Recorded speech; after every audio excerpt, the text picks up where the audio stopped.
you talk about the key players, and you have so many key players and some coaches changes, and it's just been really kind of cool. You have not had any rest. I know we've had several meetings, and you've been writing on that chalkboard. What do you look at, some special kids and maybe your new coaching staff? Yeah, I'm really excited about, our team and the depth we've been able to build. But you're going to see some familiar faces of guys that have played a lot of football for us over the last few years, and again, in key roles going into this first game this year. Starting off with the quarterback, Kai Ross, who has started his last 13 games, in our program, and really excited to see his continued development in the program. The freshmen are a key role as well, Coach. Talk a little bit about some of your freshman kids, because this year I looked at your roster. You got about 100 kids on your roster. Yeah, we actually have 117 on our roster right now. Yeah, so just under 50 freshmen. So we're really excited about the class that we were able to bring in. You'll see some of those guys contributing today. You'll see some guys that will be, really good depth guys for us, and guys that have really bright future. As it being Football Alumni Day, explain that a little bit, Coach. Is this something that you have brought in, or is this something traditionally Franklin has done at the first game of the year? Yeah, this is something that they've had Football Alumni Day going on for a long time. And this is the first time since I've been here as the head coach where we've had it on the first game. The last couple of years, it's been intermixed, in the middle of the season, towards the end of the season. But we're really excited to have Football Alumni Day back on our home opener, anticipating a lot of guys to come back. And it's a very special day. Tailgating is huge here, Coach, and it was full when we got here at 10 o'clock this morning. Talk a little bit about the fan base, and there's a lot of excitement about this team. Yeah, there is, and, our fan base is excited. I know they can't wait to get back out in Fott Stadium today. It's going to be a beautiful day for college football. Sun's going to be shining. Our Touchdown Club does a tremendous job. It's a nationally recognized tailgate. We take a lot of pride in doing things the right way there. And you could see by our parking lots around the stadium, they're all full, and anticipating a really nice crowd here today. Thank goodness we get here early, Coach. We get a parking place now that we're covering your games. It's a lot easier than fighting it like we did last year. No doubt. Yeah. Definitely got to get here on campus early on game day, or else you're going to have to park a little ways out. Yeah. Talk a little bit about your new coaching experience and your new coaching staff. Yeah, we were able to hire Daniel Hill. He's our new offensive coordinator. He's a really bright up-and-coming coach, and really excited to have him lead our offense. And then added Mike Neal. Mike Neal will be coordinating our special teams and coaching our defensive backs. He has 6 years of college head coaching experience, has defensive coordinator experience, which will help our defensive staff and Ryan McElwain, and really excited about those two additions. We're going to take a break. When we come back, we'll have a lot more on the Career Show with Coach right after this. When you need someone to fix your electrical issues, count on the experience of the professionals at Burtner Electric Incorporated. We specialize in a variety of residential and commercial electrical services, including security and motion lights, emergency services, outdoor lighting, new construction, and more. Visit our website for more details. Burtner Electric, 317-773-7663. That's Burtner Electric.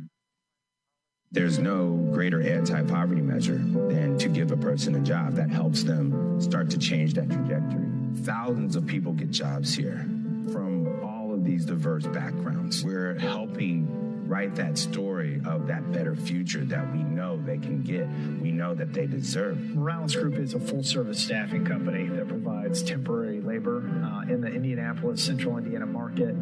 Come talk to us. We would love to work with you. Back with the Coaches Show of Grizz Show. This show will be every Saturday when we are home, and IndianaSRN proud supporters of the Grizz Show. And we will have all your games, Coach, which is exciting, on the World Wide Web, on IndianaSRN, on the Franklin website, and also HCAC TV. You got to be excited about that. Yeah, we are really excited about the partnership. IndianaSRN does a first-class, very professional job covering the games, and very excited for the coverage, and I think it'll be great on both ends. You talk a little bit about sponsorships and stuff, Coach. If people would like to sponsor this game, they could either contact your Touchdown Club, or they can contact us here at coach@IndianaSRN.org. We love to have people come on board because we like to cover more games than just what we're covering. Talk a little bit about that support and how you're excited about that.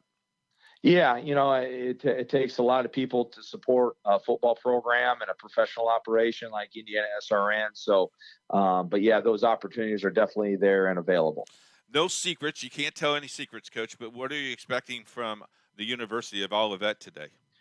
Yeah, Olivet is traditionally a very physical team. They do a great job running the football.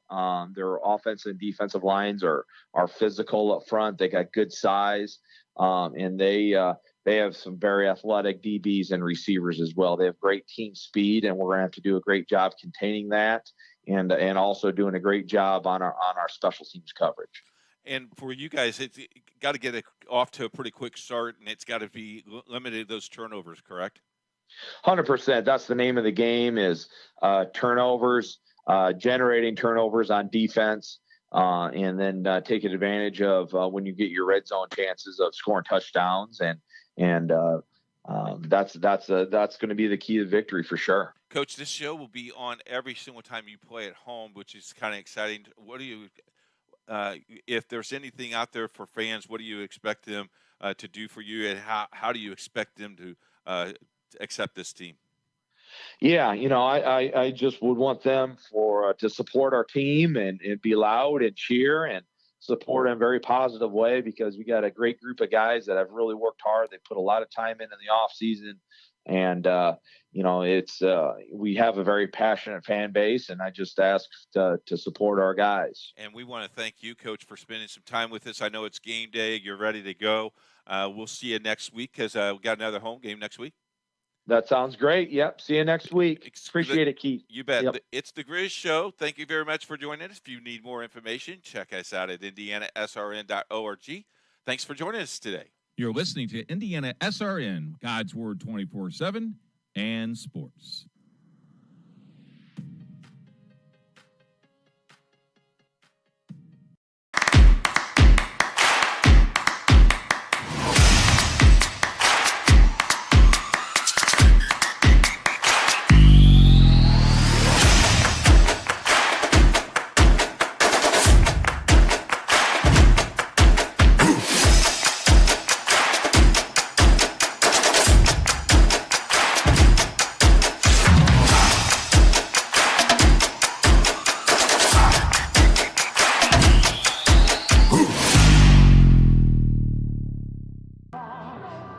The college football season is back on IndianaSRN. 3 key games on the schedule today, and we open with the University of Olivet Comets and the Grizzlies of Franklin College. Today's game is brought to you in part by the Morales Group, building better futures one story at a time. Aspen Creek Grill, why go anywhere else for delicious food? Burtner Electric, providing quality electrical services in central Indiana. Boilermakers 374, we're second to none in quality and performance. Clean Slate, inspired innovation that moves business forward. And by Piper Logistics, for warehousing to transportation and everything in between. Great to have you here at Foch Stadium on a warm Saturday, the opener for the Grizzlies of Franklin College taking on the University of Olivet Comets. I'm Troy Darengowski along with Coach Keith Myers. Great to have you with us. 3 games on the network today, and I know from all the hard work that you and Jerry have put in, it's going to be a lot of fun having 3 games on one day. It's payday! No, it's a lot of fun, and we got to travel early today, and Jerry's heading down to Rose-Hulman tonight. That game is the nightcap at 7 o'clock. and then we have another crew at Manchester at North Park, Manchester at 6 o'clock. So just tune it in. Tune it in the SRN. We'll have at least 2 games every Saturday, hopefully, and it's just going to be a great year and another year with the HCAC. Jay Jones and his staff just does great. But I tell you what, when you get a police escort from 65 to the stadium, Coach, thank you so much. I appreciate that. My wife really thought she was getting pulled over. We really appreciate the police escort, and I had a great ride. So I went back for second. I know it well. I'm sure. I saw you put it in your backpack, too, so you'd have thirds and fourths. That's tonight. That's tonight, okay. Yeah. I heard you talk to the coach a little bit ago. Before we break down both of these teams here in a couple of moments, the atmosphere here at Franklin College is really second to none. I told the people doing the tailgate, nobody does it better because it's a true college football atmosphere. It is, and if you can't get caught up in the excitement, then something's wrong with you. I got goosebumps. I got people already texting me. I got the new athletic director saying, "Go, let's go. You guys sound good." They're excited for the season. We're excited for the season, and we're locked in for all the home games here at Franklin. So that's 5 of them. We're ready to go. It is warm. 84 game time temperature. Get this, though.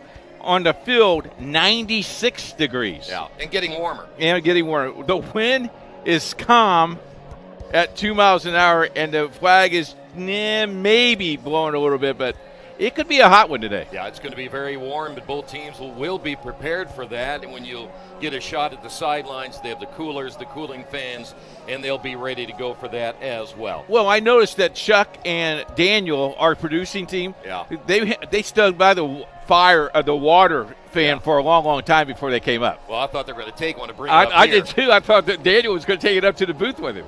Well, the University of Olivet Rockets coming in, they play in the MIAA, very, very competitive conference. You really have to be very good to get in that upper echelon of that conference. They've got a lot of new faces coming back this year. They have their quarterback back. That's a really big key, but they've lost a lot of kids from last year's team. They really have, and regrouping it. As we talk to some of their staff, they think they're really, really young, but they could be good by the end of the year. Of course, they were 500 last year, but they won their first 5 games, lost their last 5. So coach regroup, but it's a rotating door every year with the college game the way it is. Because if you look at the Grizzlies have 40 new freshmen on their roster this year. Yeah. Well, let's talk about the Rockets. Evan Ormsby, their quarterback. He is an Indiana kid, 6'3", 235. He's out of Fort Wayne Homestead. Last year, 122, 231, 1,518 yards, 12 touchdowns, and 11 interceptions. And last year, 149 yards and 2 scores in their win over Franklin.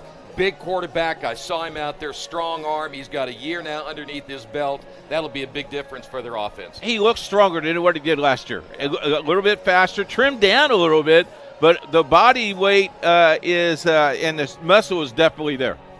He's going to have some receivers that are kind of new to this lineup. They lost some kids from last year. They got Keon Johnson, one of their wideouts, Sequarius Ball on the other side, along with Dawson John, and they're going to count a lot on their running back. That is Samuel Nuji, 499 yards last year. They like to run the football. That'd be a big key for them today. Well, you know, on the roster, when you have 3 number 2s, 3 number 3s, 3 number 4s, and so on and so on, you know they go really, really deep. So I think what Coach has done is the veterans that he has, he'll be used, and then probably work the young kids in.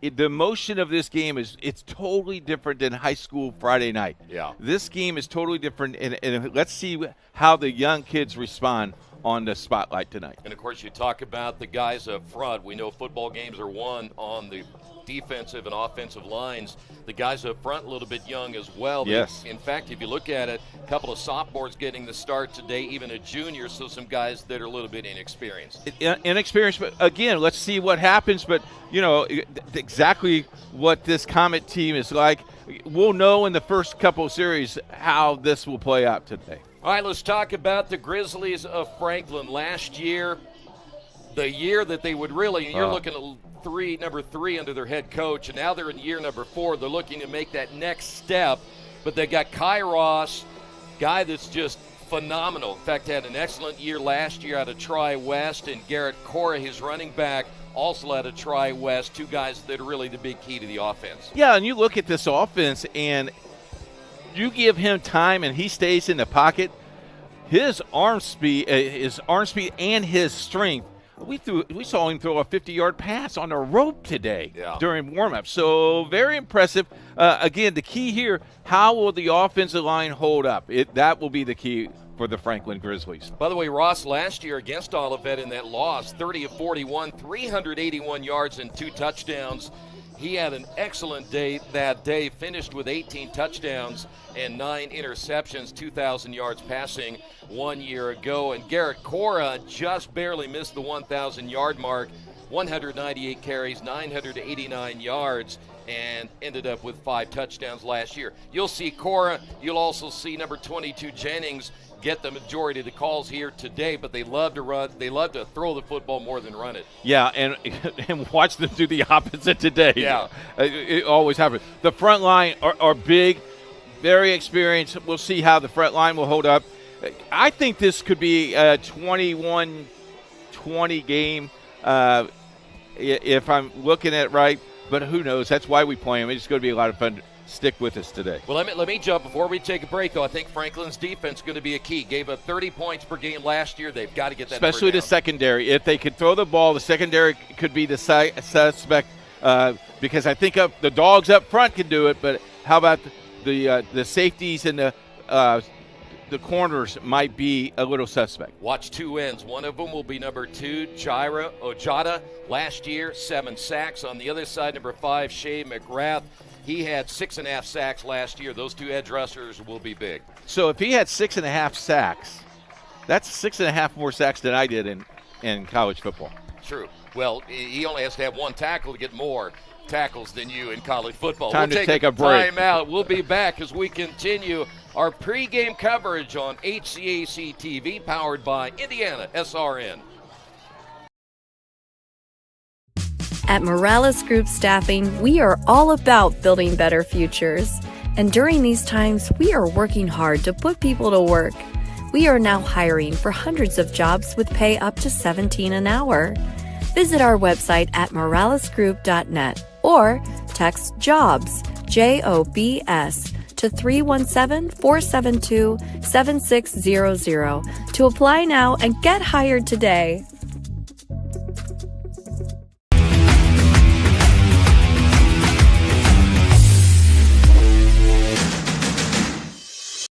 We encourage you to follow us on Twitter at IndianaSRN.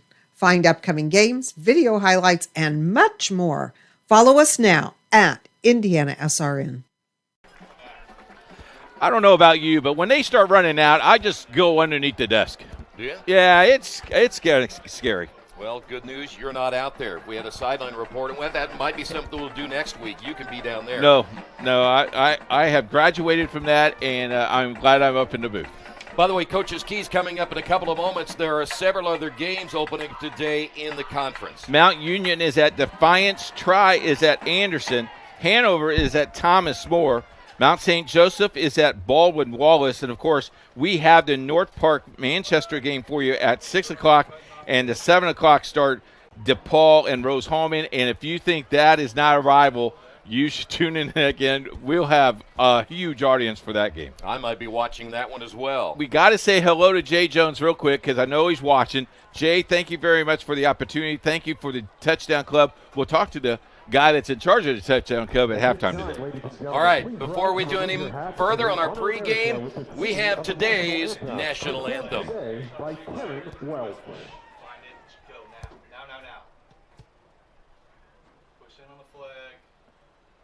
Hold that.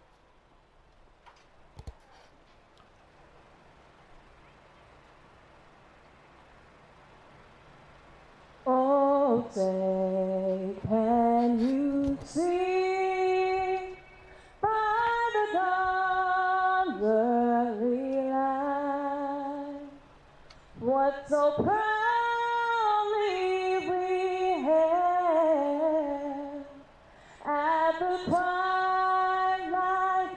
that we made, whose broad stripes and bright stars through the perilous fight.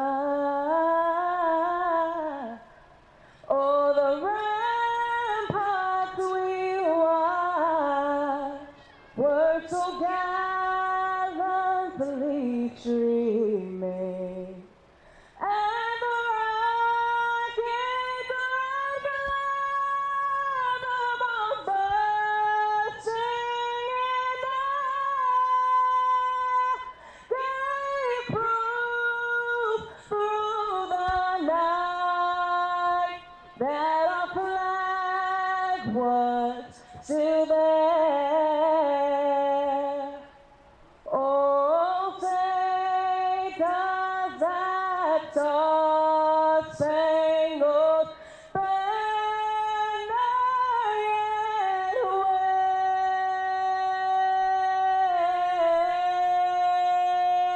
wave. Oh, the land of the free and the home of the brave. Wow. Okay, she can come to my church anytime and sing. No kidding. You might get an extra donation or two out of that one. I tell you what, that's excellent. All right, let's do it right now because the anticipation on all of our sides is on Coach's keys for this one. Coach, let's start with the Olivet, the Comets. Yeah, the Comets. Here we go. You ready? Yep. Look at this graphic. He didn't put my picture up there. I'm upset. Well, they'll hang around now. They have to pressure the quarterback of Franklin. They have to limit their turnover. And then they got to get – this crowd is big for the first game and getting bigger. They got to keep the crowd out of the game. If they do that, I think they get an opportunity to win. All right, let's jump over now to Franklin. I think Franklin, it's pretty simple, and we talk about this all the time, but first thing, they just got to get off to a good, quick, fast start. They have to stay in drives and keep the chains moving. If they keep the chains moving, the clock keeps moving, then they have to cover the red zone. And I think really once they get in the red zone, they got to score 7s, not 3s. All right, there are the keys to the game brought to every home game.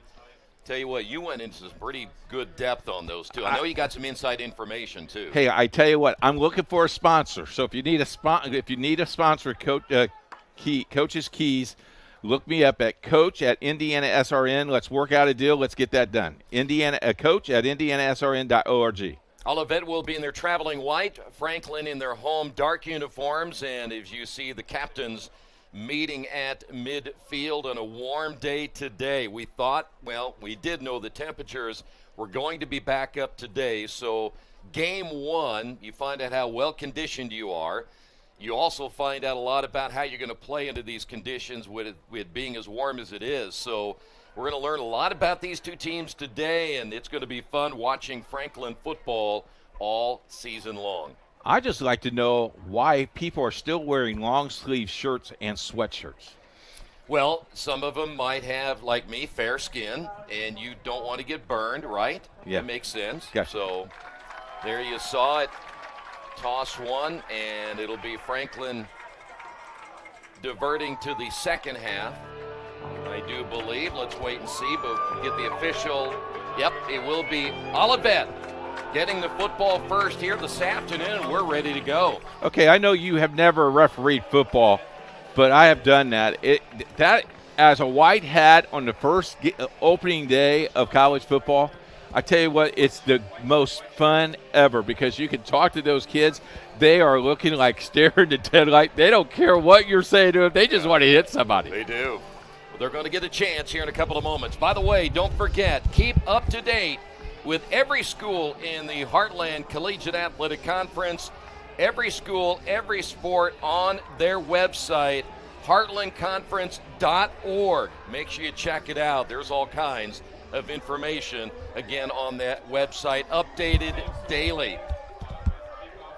So it will be Olivet to our left. Franklin will kick off from the 35 on our right. Clint Hearn, the freshman, teeing it up at the 35. Have a great season, everybody. Glad that you're here on HCAC.TV and IndianaSRN.org. 2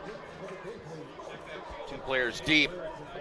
Nate Briggs out of Harper Woods, a sophomore. And Dawson John, also deep, 5'9", 160. We are underway. And there will be a return at the 9. And then the pitch. They attempt to reverse. It goes nowhere. Good special teams play by Franklin College. Again, throw somebody off guard, maybe see what happens. And they stayed home, and Franklin snuffed that out. Andre Harlan on special teams made the nice play. Take another look at it. Maybe the flip was a little too early. All I know is everybody, there's the high five, first high five of the day. Football placed right at the 14-yard line. Evan Ormsby again out of the shotgun. First play from the line of scrimmage. And Ormsby almost falls down. He's going to hold on to it. Breaks the play to the outside and actually makes something positive out of what it could have been negative. And by the way, that was not Ormsby. It's number 9 getting the start, which is a little bit of a surprise. Thomas Faust, 6'2", 170, and a sophomore. And it'd be interesting because we get our 2 deeps, folks, on Tuesday. Then we do our production meeting Thursday, and we didn't get any changes this week. So little trickly by Olivet today. Nucci, by the way, will be the starting running back. He'll get the call. He'll get across the 22 to about the 23-yard line. Now, in college football, it's a little bit different than high school. When the ball ran out of bounds, they set the ball, then they start running the clock. So for the Rockets, 3rd down. You're going to hear our public address announcer say that a lot better than Troy today. Call it 3rd down and 1. Faust again will reset his tight end. Faust is going to keep it himself, trying to get to the outside. Got the first down, 30, 35, up the sideline. Breaks it open at the 45-40. Foot race to the end zone. The 20, 10, 5, touchdown. Wow. How about Ormsby on that one, or take that back? Faust, not Ormsby. They said Ormsby over the PA, but it was Faust who scores on the touchdown run, and it's 6-0. Here we go. Looked like it was going to stop right here, and here's where the afterburners, right here. And got one last interference block right there. Johnson did a good job, though, running the guy out of bounds. That's exactly what you need to do. Tristan McElhaney will come in to attempt the extra point, and the crowd quieted very early here at Franklin College. Kicking into the wind, and the kick is on the way, and it is good. Early score by the Rockets. They lead at 7-0. My name is Brittany. A little thing I love about the Egg White Grill is the toasty English muffin. It's toasted perfectly. It's just a little crispy, but not like hard crispy, but just crispy enough that when you bite into it, everything is perfect. My name is Curtis, and I love the Egg White Grill because the egg itself, it's like soft and fluffy, like a pillow. I wouldn't eat my pillow, but I'd eat the Chick-fil-A breakfast egg white sandwich for sure. They say nice guys don't finish first. So maybe it's time to reconsider what it means to be first. It's about being your best, but knowing you could be even better. It's being present, but respectful of history. Sure you want to make that move? It's donating something more valuable than money. It's believing in yourself and something bigger. It's coming from different families, but treating each other like brothers. It's not just being a man, it's being a Mason. Correct myself. It should have been Comets, not Rockets, but the way Faust went down the sideline. He was a Rocket. He was a Rocket. Definitely for sure. was a Rocket. By the way, That touchdown, if you look back, you saw the replay a little bit ago. Already now Faust, 2 attempts, 85 yards and a score, averaging 42.5 yards per carry. Well, he's got his average plus. He does. All right, so Franklin football, it'll be a short kickoff and a return from the 15-yard line. Out to the 25-30. Nice return. Good field position for Franklin College. On the return, that was Derek Thompson. So Kai Ross, the starting quarterback, we talked about him, 5'10", 190, and a junior. Garrett Cora, 5'11", 175. Both players out of Tri-West. 1 year difference between the two. Ross, a junior, Cora, a sophomore. First play here for the Grizzlies. Ross looks to throw. Here's Cora out on the flat, 35, got a nice block. 40, out to about the 42-yard line. We'll actually mark it at the 43. I like how they just flared that ball out. Nice seal block, and uphill they went. They did not dance anywhere, went straight up the hill. Second down and about 1. One of those receivers split wide to the right. Spencer Wright, 30 receptions last year. Ross throws this one. Unfortunately, the intended receiver went down. That was Rias Moore out of Brownsburg. Could not get out. He fell down. I don't know if he got tripped up. Nonetheless, incomplete pass. Phillips thought he was going to throw the ball, and he just stayed away. It was dodgeball. He was going to go run away from that ball. So it'll be third down and still a yard. Last year, Ross, we'd mentioned, threw the football 41 times against Olivet. Handoff up the middle is going to be close. Looks like he got the first down. Maybe a half a yard on the carry there by Cora. Big 95, Ricky Williamson, 6 foot 230, and a senior.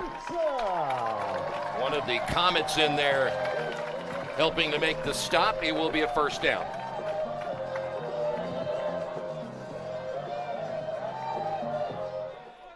Mention a warm day, the fans, a lot of umbrellas here today to shade that sun. Cora over the right side, gets near midfield. We'll put him down at about the 48. Boy, he was boggling that ball going down, surrounded it, got on the ground.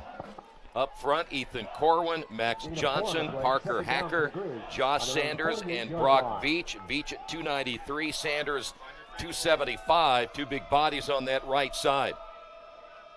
It'll be second down. Ross to throw. Flushed out of the pocket, 50. Down to about the 47-yard line, maybe 46, depending on the spot. Nice run by Ross. I don't know if Coach wants him to do that every play, but great heads up. You got to protect yourself big time here. So it will be third down at about a yard. Spencer Wright, the lone receiver to the near side, hash mark left. You see the Grizzlies looking to the sideline as they will perhaps change the play right here. I think they just did change the play. Dylan McKinney, the receiver to the far side out of Evansville North High School. Handoff, it'll be Cora again, dives ahead, first down. They must have saw something, Troy, because they went right behind tackle and just shot the hole. Grizzlies make some changes in their receiving core, but they're effectively running the football so far here today against that Olivet defense.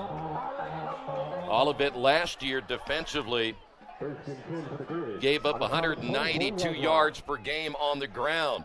This will be a keeper by the quarterback, Kai Ross, and close to another first down to the 34-yard line. Offensive line's doing a nice job blowing them off the ball about 3 to 4 yards.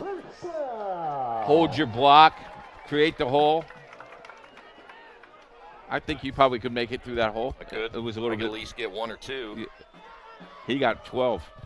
Right, yeah, he did. Well, Okay. He's a little better shape than I am. Yeah, that's true. Ross out on the flat. A lot of blockers there, but unfortunately they could not get by that Olivet defense, and they read that one extremely well. It was Isaac Rowe The inside linebacker, 6 foot 220, and a junior that snuffed it out back to the 40. And that ball was a lateral. That was not a pass. That was a lateral, so that ball would have been a fumble or dropped there. That's a live ball. All of a sudden, it's second down and long. You're looking at about second down and 19. They have to get to the 24-yard line. Ross to throw over the middle. Ball caught at the 36, evading a couple of tacklers down to the 30-yard line. Nice play. That was Dawson Delape on the catch. We saw them practice that today during warm-ups, where that ball is zipping, catch it with your hands, bring it inside, go up the field. So it'll be third down, still third down and 6 here. Trips left, hash mark right. Ross will keep it himself, right up the middle. He's going to be short of the first down, close to the 26-yard line.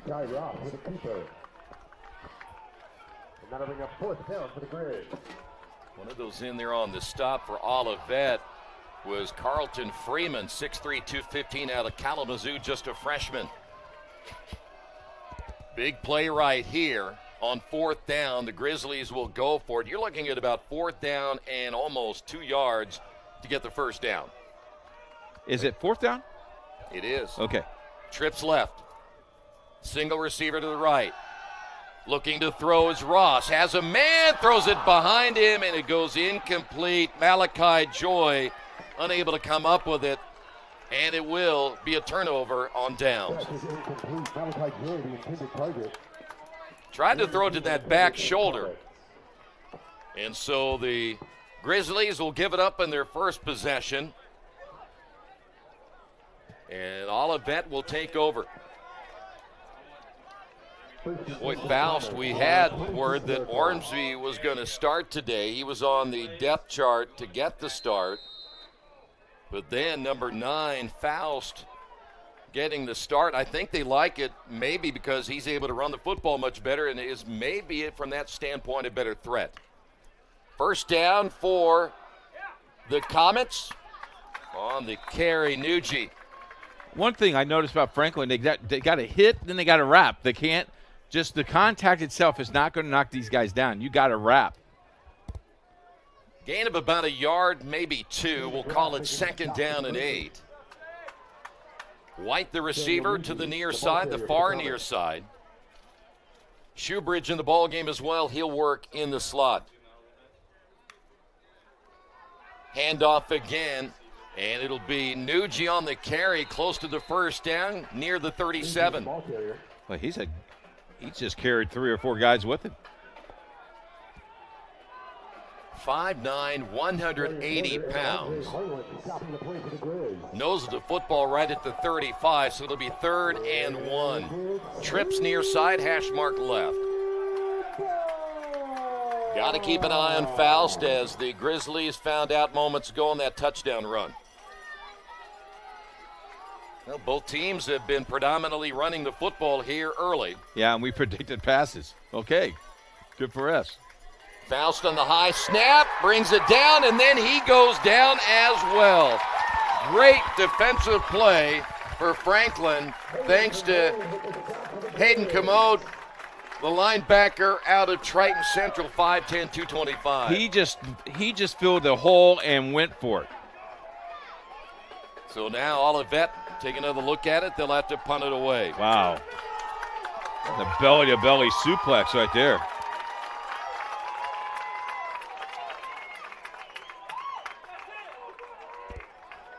So now Olivet will punt it away. Franklin should get pretty good field position on this one. Line drive kick. And it will take an Olivet bounce. Will be a return from the 24-yard line.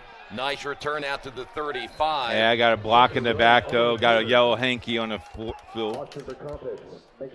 Spencer Wright on the return, and we have our first penalty of the afternoon.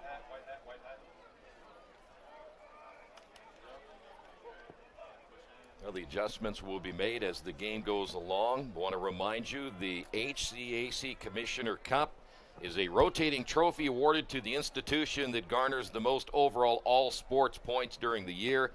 I want to congratulate Rose Holman the winner of the 22-23 season. So it is on Franklin. They'll mark it off. And so what was maybe some decent field position, we'll just pretend it's almost a touchback and more. Yeah, that's a 10-yard. That's a herder. That's a ball at the 15 now? Yep. Okay, we'll say 16. So far, Kai Ross, 3 of 5, 13 yards. In the passing department.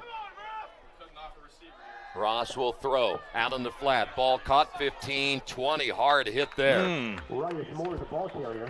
That's worked a couple times, Troy. See what they'll stay with that. That was Rias Moore. Took a hard shot, 20-yard line. 6 minutes and 20 seconds left in the first quarter.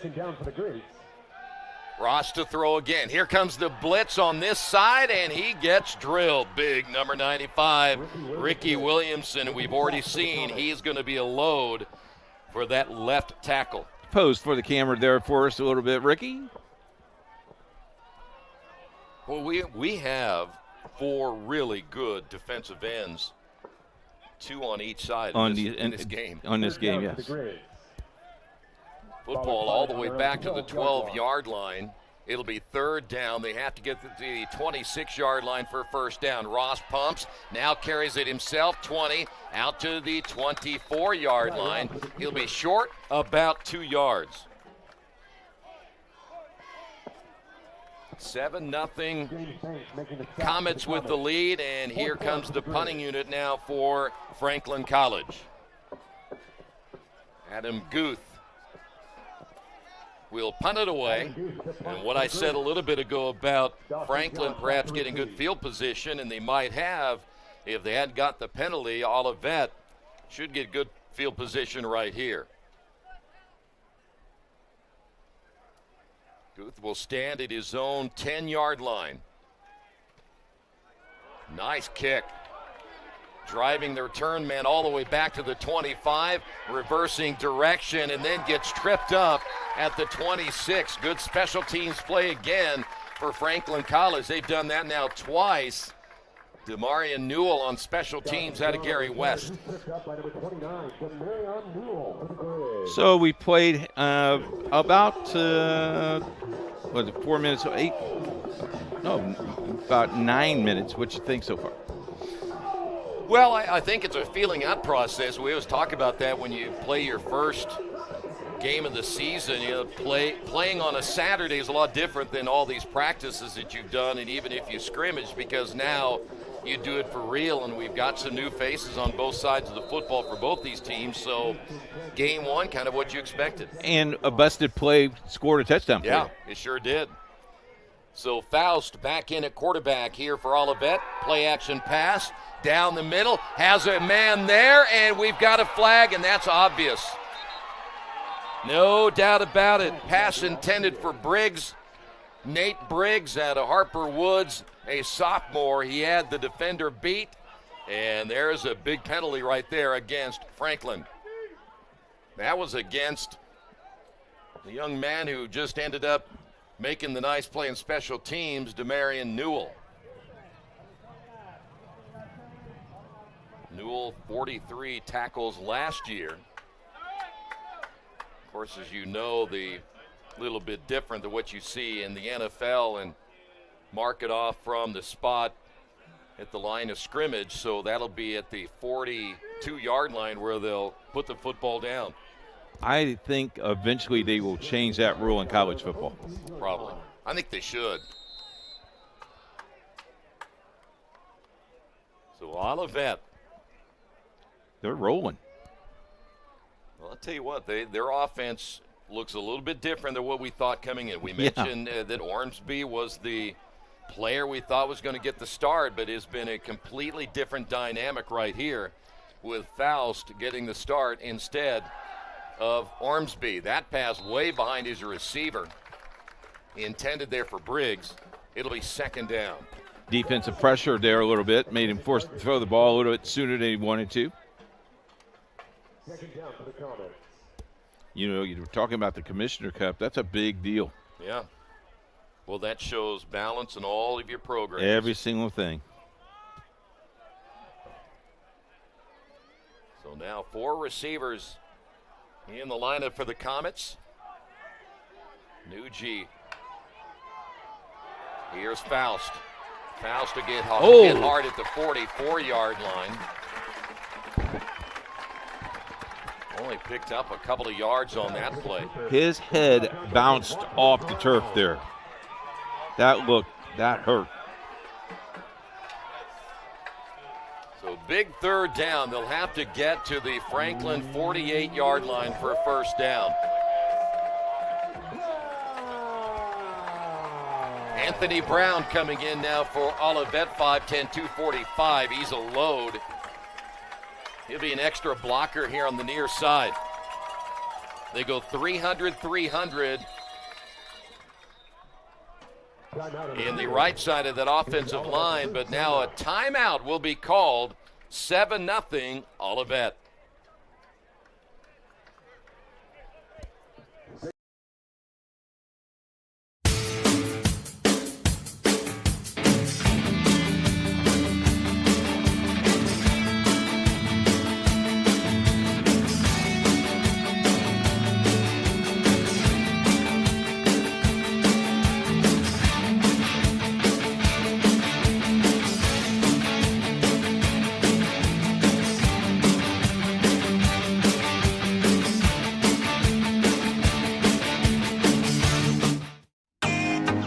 Can't get to a computer? Then we've got you covered.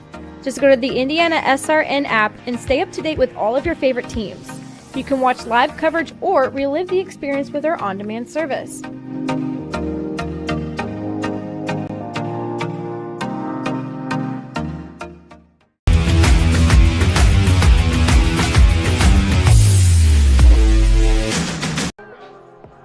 Hey, don't forget, follow your favorite school on HCAC.TV, powered by IndianaSRN. You always have a front row seat. Well, your front row seat's good today. 3 big games on the network. Third down now for Olivet. Blitz. Throw out on the flat. Ball's going to be caught by Nucci. He goes down the second time. He got hit hard, stayed on his feet. Ari Jackson was the one that got to him first, but it's going to be 4th down, and here comes the punting unit again. Good job by that Franklin defense. They sealed it really well. I think that ball might have been touched. But look at this. He wrapped him, and he just took right out of the wrap.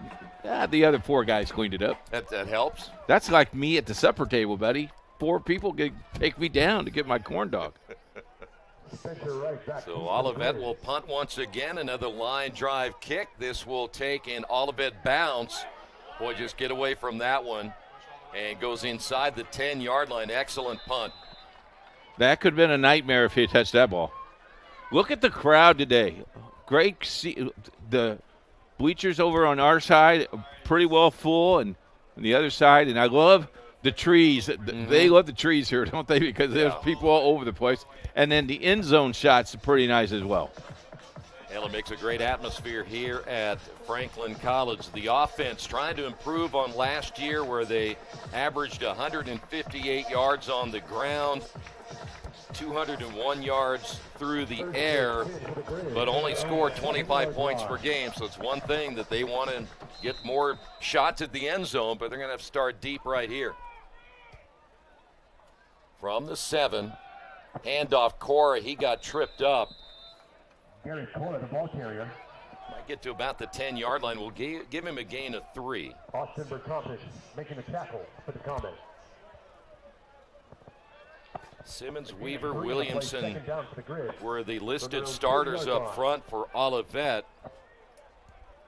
And they have 4 very good linebackers, too. So they'll play a 3-4 in their defense. They were good last year, especially in the first half of the season. Ross throws. Flag is out. Pass intended for McKinney. We have our second interference call, the first one here on the Comets. We want to congratulate Lance Marshall, baseball coach, now the new director of athletics here at Franklin College. A lot of new changes at Franklin. I tell you what, the campus was beautiful coming in today. It certainly was. Yeah, they were here talking with some of the folks earlier by, 9 o'clock this morning, getting ready for a 1:30 kickoff. So it'll be a first down for the Grizzlies. Well, game day is not only that Saturday. It was Friday night, I'm sure, was preparation Saturday. And then, we get to leave, and our production team gets to stay another hour. Those people stay another hour or two to close things down. Game day manager, thank you so much for your hospitality. First down football at the 25-yard line. Cora, the lone setback. Ross to throw. Quick hitter near side, 25, 30, and then hit hard out of bounds. And got our first manager of the season. Malachi Joy out of Evansville Wrights High School on the reception. He's going to get about 5, maybe 6 yards out of that one. It should be second down and 4.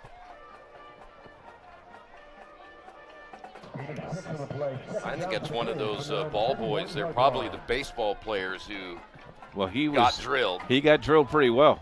Got up, though. It was like sliding into second base, right? Trips right, Ross to throw. He rolls right. Looking, fires, and that one knocked down. Excellent defensive play for Olivet. That was Jeremy King there to knock that one down. King 6'1", 175, and a junior. So now to be third down as we come up on the 2-minute mark in the opening period of play. Ross now 5 of 9 for 24 yards. He'll look to throw once again. That went a little bit high at the 40-yard line. Is Malachi Joy unable to reach back and grab that one, and it's going to be fourth down. You got to catch that ball, though, Troy. Yeah. That ball is catchable. You got to catch that ball. So the Franklin offense unable to get anything going offensively. The one thing that we mentioned earlier when you had a chance to talk to the coach, they have a new offensive coordinator, so they're trying a few different things. Yes. But now Olivet will get the football back. Dawson John is deep now for Olivet, standing in his own 29-yard line. They're coming after this one. Guth, here they come, and Guth able to get it away, and a good kick inside the 20-yard line, and not much of a return. Coach had mentioned special teams will be big, and these guys swarmed down there that time to force the big-time tackle. It's really tough when you brought 9 guys on the line, and then there's only 2 guys to defend here. Boy, Dawson John, he got nailed. Even though that was a great kick, you would have thought maybe it would have outkicked your coverage, but Franklin down there very quickly. So, here comes Faust once again. Thomas Faust, 6'2", 170 out of Toledo, has gotten the only touchdown we have seen so far here today. First and 10 football at the 22-yard line of Olivet. The option and the pitch. Speed. Big time running to the near side at the 50. It's a foot race again. The 30, 20, 15, 10, 5 touchdown. How about that run by Dontel Wright? Another big offensive play for the Comets. 2 big plays, 2 big scores. Take another look at it. Here, nice sealed block there. Here's where, look at this afterburner. Holy smokes. He's 10 yards ahead of anybody. Well, the speed is evident right now for Olivet. And now McElhaney will come in to attempt the extra point, trying to make this a 14-0 ball game here in the opening period of play. Kick is on the way, and it is good. Comets on top, 14-0.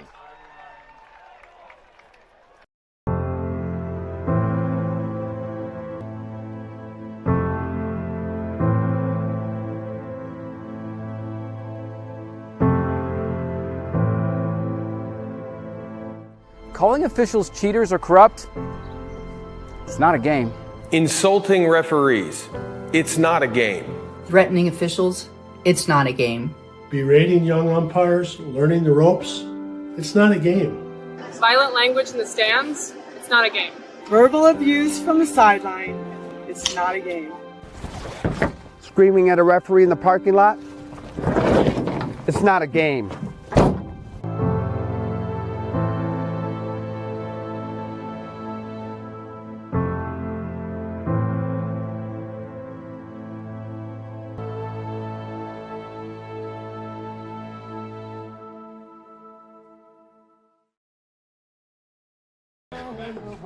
We're back here at Franklin, and by the way, Michael Jackson's song playing on the public address.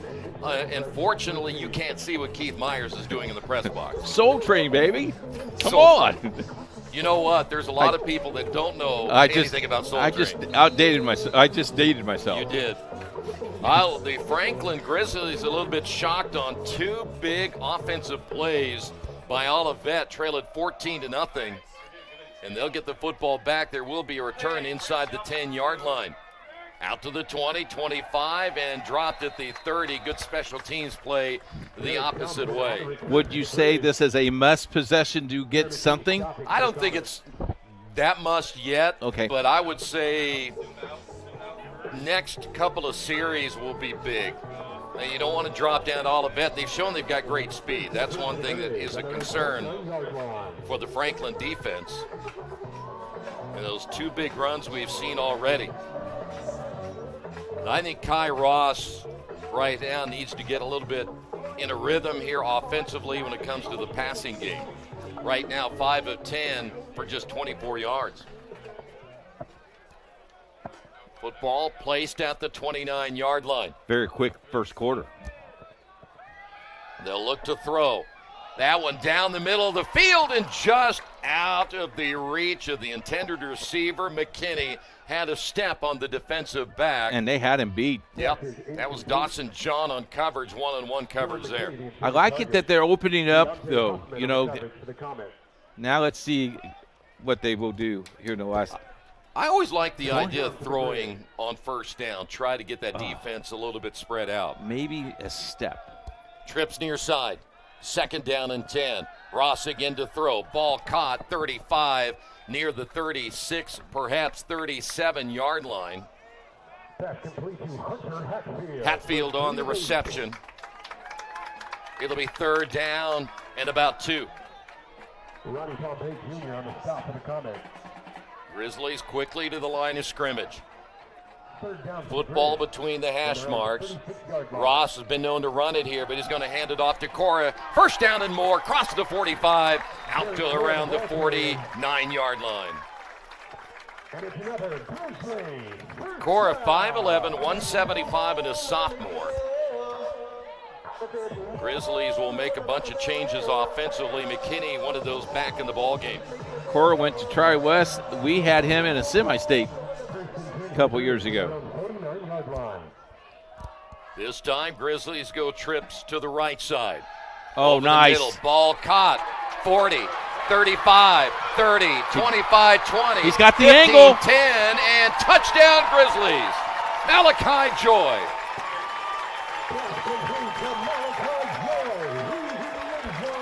We have seen now 3 big offensive plays. 2 by Olivet, our first for Franklin College.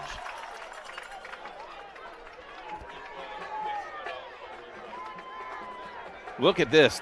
This is where he got it right here. The angle, Olivet has the angle, and then the speed just outbeat him. So Touchdown. now the extra point. Gabe Crutchfield. Trying to make it a 14-7 ball game. 51 yards on the scoring play. And the extra point is going to be blocked. That ball's live. So the extra point is no good. Yeah. Olivet 14, Franklin 6.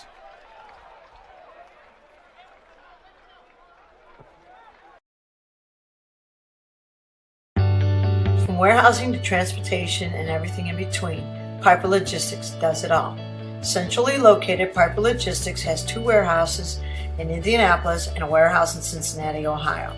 Piper Logistics houses over 1 million square feet. Along with our transportation department, we can provide service to half the United States markets.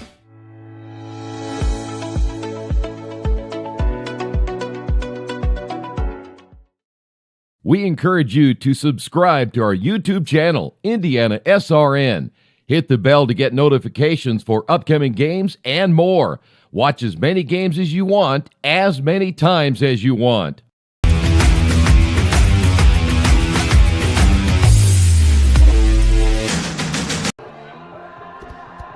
Olivet, by the way, just to give you a quick number, 167 yards rushing in the first quarter.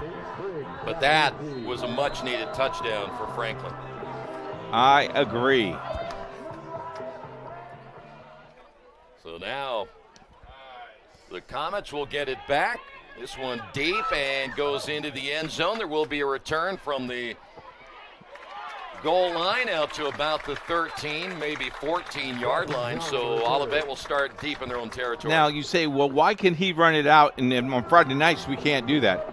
In college, it's the same program. Now here's the thing: if he dropped a knee there, it's a safety because the momentum of the ball carried him into the end zone. Yeah. So smart play on his part. Well, 3 big scoring plays so far here today. It's nothing but big plays. Wow. So here come the Comets once again. Faust has done an excellent job here this afternoon. Wright will be in the ball game as one of the setbacks. Faust to throw. Here comes the pressure. Got him. This one high in the air, down the middle. Caught at the 40. Fumble! Fumbled. And it will be Franklin football. That football, though, was caught by Christopher White. Now the receiver is telling the referee, I didn't have the ball. I dropped the ball. Here we go. Here's the catch. Oh, he has the ball, and it was popped out by Franklin. So football at the 26-yard line. 29 on the. Was that Newell? Yeah, that was Demarion Newell. Yeah, who popped that out. Knocked that one away, and so now Franklin football at their own 26-yard line. Huge turnover there for Olivet. Ross to throw, flushed out of the pocket. He goes down the middle of the field, contact, and we've got another interference call. I'm telling you what, Troy, there's some little chippiness going on, a little bit of talking. Like Huffman there, Deontay Huffman, the freshman. So you talk about 2 big key plays. Olivet, the fumble, and then you see the interference right here. Right here. He's holding him right there. Good call by the official. Now it only goes 15 yards. Franklin's hoping it was going all the way back. Now, they'd rather have it down here. Yeah, hey, ref, can we have it down here? I almost thought that was going to be the last play of the game, of the quarter, but we still got time. Yep, 10.1. Football at the 41-yard line. Jennings in the ball game now. Here's Ross. Ball caught 45. Big hit at the 47-yard line. That's complete to Dawson DeLapp. And the catch was made there by Dawson DeLapp, and so I believe that will do it for period number 1. We've had some fireworks in that opening quarter. Olivet on top, 14-6.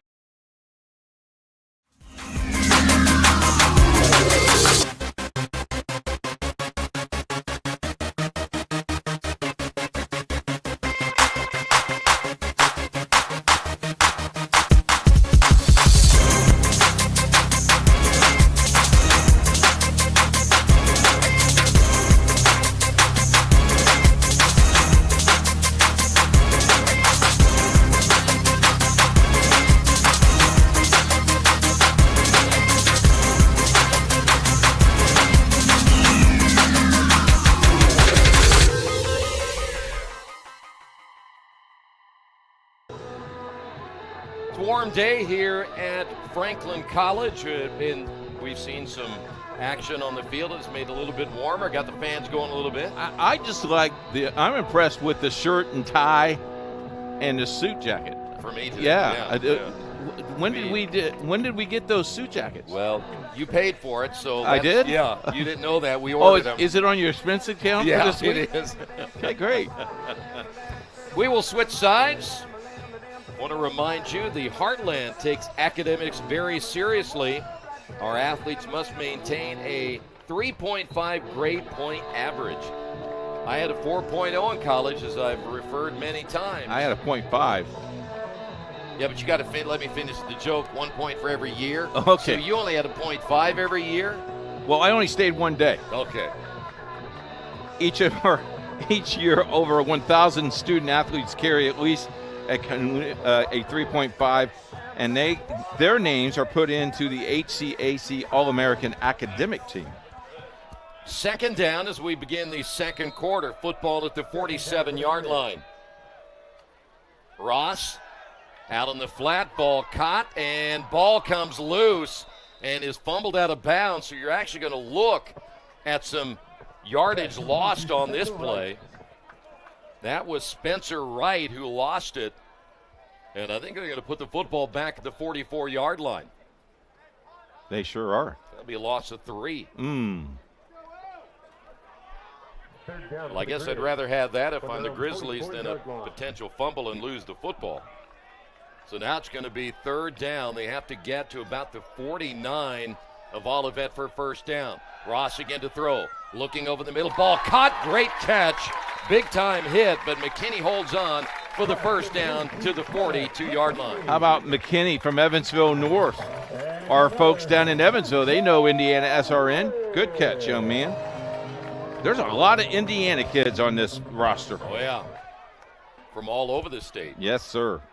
First down, Grizzlies. Ross looking left, now tucks it under, and he might get back to the line of scrimmage. But the way the official's marking it on the opposite side, looks like he might have lost a yard. So that will be a sack. Well, he was. I'll move on. Don't say anything bad about our officials. Oh, no. Oh, okay, good. No, in fact, we talked to the dean of the officials on our way down today. Thought you were going to talk about the spot of the football. Ross again looking left, and the ball caught over the middle. Great catch. Nice defense, though, right there by number 42, Olivet. He was right there in his grill. Hatfield on the reception out of South Dearborn High School, the junior. Roman Robinson. Third down and 5.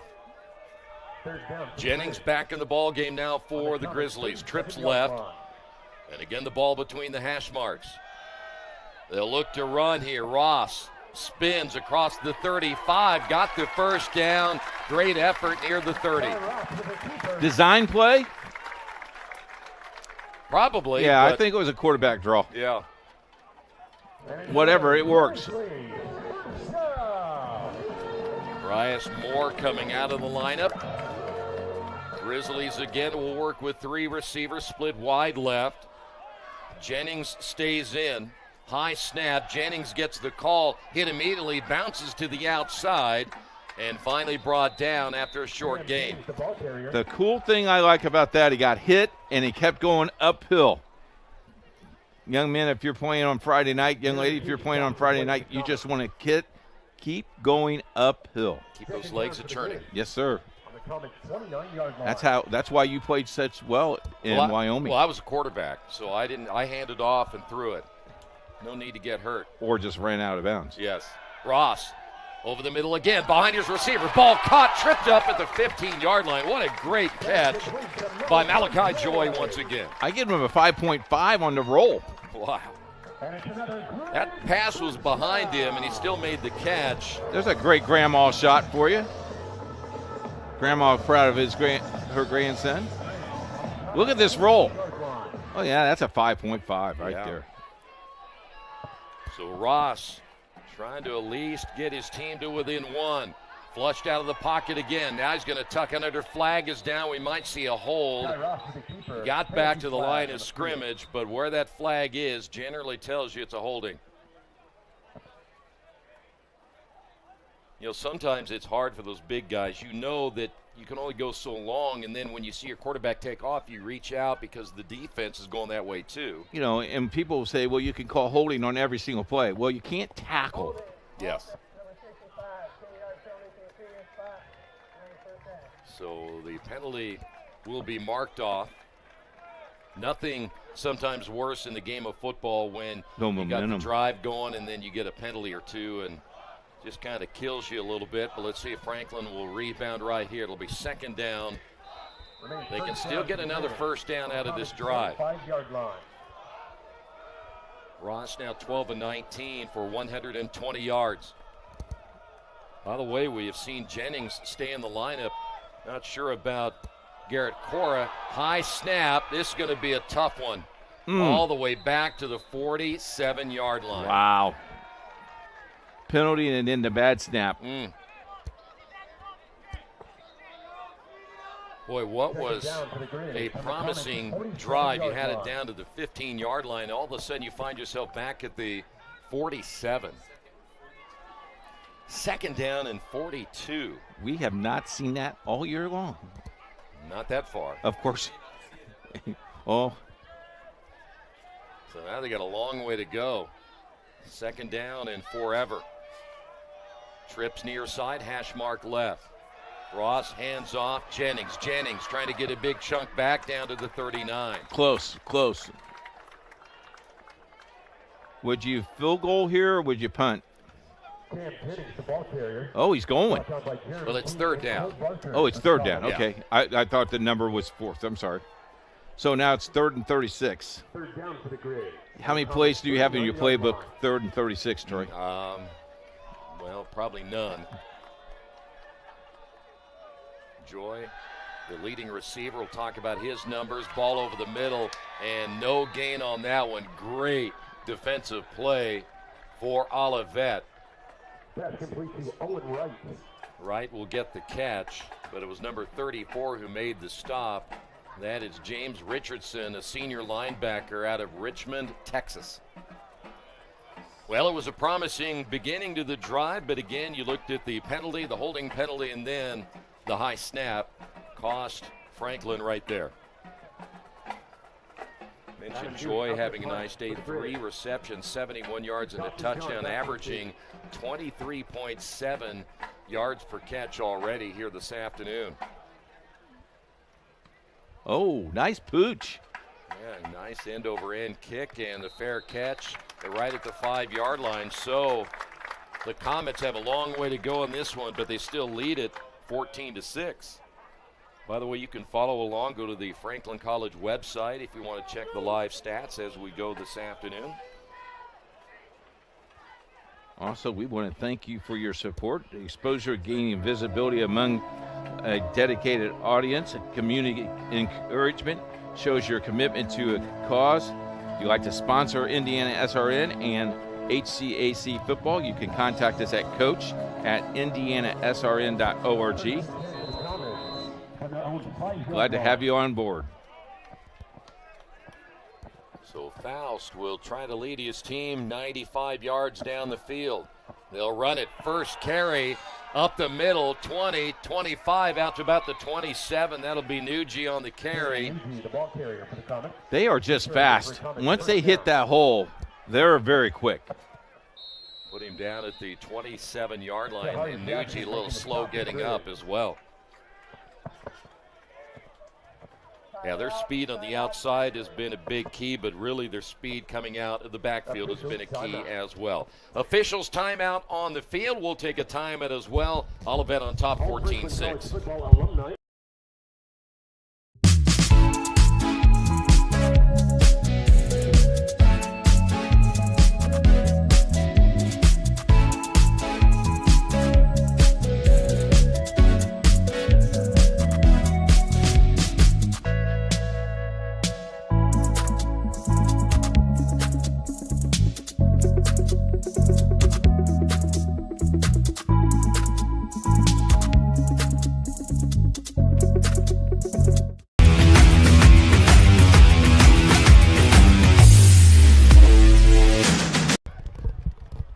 Nucci leaving the ball game after being shaken up on that last carry, so he heads to the sidelines.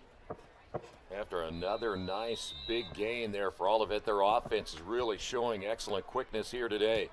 They'll look to throw. Ball caught, 25-30. Hard hit at the 33-yard line. Heard that up here. That'll be Dawson John on the reception. If you like football, more football on IndianaSRN today at 6 o'clock, North Park and Manchester, and at 7 o'clock, DePaul and Rose-Hulman, all on the network of IndianaSRN.org. So it'll be second down and about 4. That'll be right in the backfield along with Faust. Trips right side. Faust will keep it himself. Going to be short of the first down. They mark him down at the 36-yard line. He wasn't far from breaking that one either. Reads that defense very well. So third and about a half a yard. Shoemakers come in as the tight end.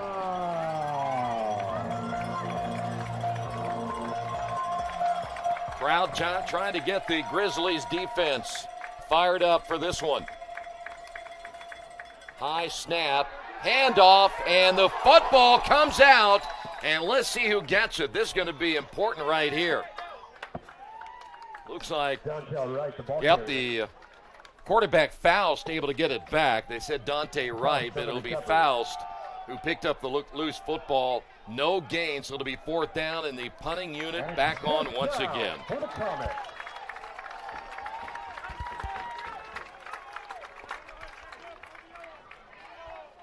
I tell you what, that ball was loose. That would have been a great possession. Or they're going to. Yeah, it would have been big for Franklin, for sure. They're going to come after him. And they almost got it. That's a bad kick. It's going to sail out of bounds on the far side. No matter how you look at it right here, Franklin is going to get excellent field position. 45, 43. Last night, Friday Night Football, we had a 7-yard punt. And they just kept walking. And you can see the special teams coach on the other side going, oh, please. Let's go back to the drawing board. Boy, no kidding. But they were coming, and Franklin trying to put some pressure on the punter. And so now Kai Ross, 121 yards, been sacked a couple of times today. Let's see what they can do here. On the common 43-yard line. Ross leading the team in rushing as well. 38 yards on the ground. Trips near side, hash mark left. We have not seen Cora lately. Handoff left side, big hole. This time it'll be Jennings. Jennings all the way down to the 25. Jennings, the ball carrier. And a player hurt for Olivet. And it's another Grizzly first down. Looks like that is number 5, Keontae Buck, the senior strong safety. Will take a timeout as well. Olivet leads it 14-6.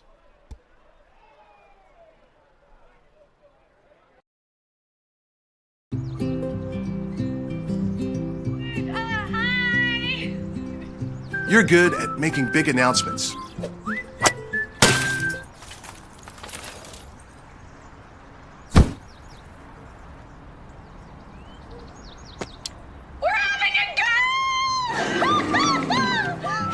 We're good at your insurance. Start with Indiana Farm Bureau Insurance, online, over the phone, or in person, and stop knocking on wood. We encourage you to follow us on Twitter at IndianaSRN. Find upcoming games, video highlights, and much more. Follow us now at IndianaSRN. We encourage you to follow us on Twitter at IndianaSRN. Find upcoming games, video highlights, and much more. Follow us now at IndianaSRN. The injured player still down. Welcome back to Franklin College. A warm, sunny afternoon. The first of 2 straight games here at Franklin College. We'll be here again next Saturday. Halftime guest today. Well, Gordon Cox is going to be here. I'm glad he's on because I tell you what, that That man and all those people that do that work and that tailgate, that's a lot of work. I bet you lost about 5 pounds today with as hot it is. And the bratwurst, they had hot dogs. Chuck had 4 cheeseburgers. He had a couple of potato chips. And then Daniel Thacker, our new kid. Yeah. He's like a squirrel. Well, he was eating like he was going, well. It's amazing how they put down the food. Yeah, they're young. Handoff once again to Jennings. Jennings knocked back, trying to still get something positive. How about that Olivet defense? They were swarming on that side of the field, and Jennings had nowhere to go. Loss of yardage. That'll be, where are they going to mark him back to the 29-yard line? So he lost about four yards there? Well, the Grizzlies right now just having a difficult time consistently running the football. And without Corin, we don't know. We have not seen. I'm looking for him on the sideline. I've not seen him. And he's not unless he's under the tent. But usually that's what the defense or where the defense is right now. Jennings again over the left side takes a big hit, goes down at the 25-yard line. You know, one guy who's very active, we talk about Olivet. I like that Ricky Williamson. I mean, he's 220, 230, and moves like he's about 200 because he can get. He was on this side and ran all the way to the other side to help make the tackle. 3rd down and just over 10. Ross looks to throw, pumping, throws sideline, and unable to make the catch will be Dylan McKinney. And then he trips over the chain, and he's shaken up. He's going to go down and stay down. That's not good news. So now the training staff will have to go look after him. That came again when he – now the guys there doing the chain gang, they're told if they're coming at you, drop them. But you're still running into the chain if it's down on the field, so that can always be an injury issue. Yeah, and it is literally a chain. It's not – it's pretty durable here. So it's going to be 4th down here for Franklin. I think that McKinney's going to be okay, but that's always scary. You get over there, you're full momentum taking you to the sideline, and the next thing you know, you step on the chain or maybe even the yard marker itself, and you just go down. Hey, I want to remind you, if you want to sponsor us and you get great exposure, gain visibility among our dedicated audience, you get community engagement because you show your commitment to our cause. And by the way, always customizable packages because we will tailor our sponsorship options to meet your needs. Crutchfield will come on to attempt a 42-yard field goal. Hash mark left side. Good snap. The kick is a line drive kick, and it's going to hook to the left and no good. Had plenty of leg on it, but Franklin again had a drive, got good field position, and come up empty. We're back here next week, and I think we're at Manchester again next week as well. So 2 games for you on IndianaSRN and the HCAC.TV. By the way, on HCAC.TV, if there's college sports, you might check that out during the week. I know Transylvania has some volleyball games on our network, along with volleyball games from Franklin and the surrounding conference. So the HCAC.TV network is where you want to be. All right, Faust will lead the offense back out. They'll have it at the 25-yard line, leading at 14-6. Faust will keep it himself, and he goes down big time. That is a pancake, folks. Bo Hess, 6'1", 170, the junior, not a big linebacker, but good quickness as he's able to sneak in there and get the sack. Bo Hess from Martinsville, Indiana, was an artesian. Football's back to the 19. That's probably one of those plays Faust wishes he would have handed it off. But he decided to hold on to it as we're coming up on the 5-minute mark. Football again at the 19, trips near side. But Faust, we've already seen one of those running backs, dual threat quarterback who can really light you up if you're not careful. This time he hands it off, and there's nothing there. Nugie gets stopped in his tracks. Looks like number 46 there for Franklin College, Devontae Brown at 6'1", 225 out of Bloomington South. Knows the football's right at the 20-yard line. Third down and long. They have to get to the 35 for a first down.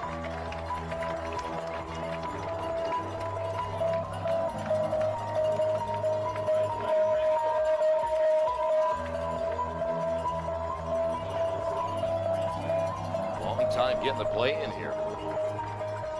Play clock down to 16. Two receivers to each side. Hand off, Nugie, and he gets driven back. That Franklin defense very physical up front. Daniel Nugie, the ball carrier. I tell you what, the defense has played well this half. Owen Ogle, one of those in there in the middle. He come up off the bottom of that pile, but he was right in the mix. And Olivet will have to punt it away, and Franklin will get good field position again.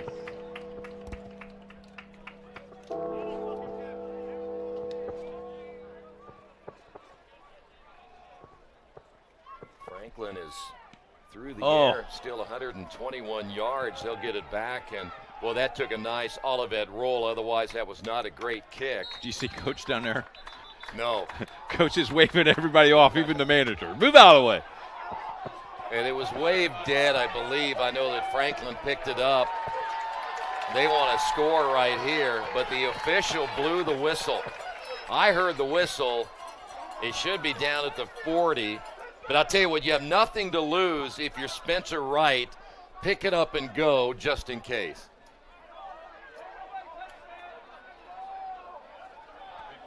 Let's see if we see the official kills the ball. Let's see if he kills the ball here.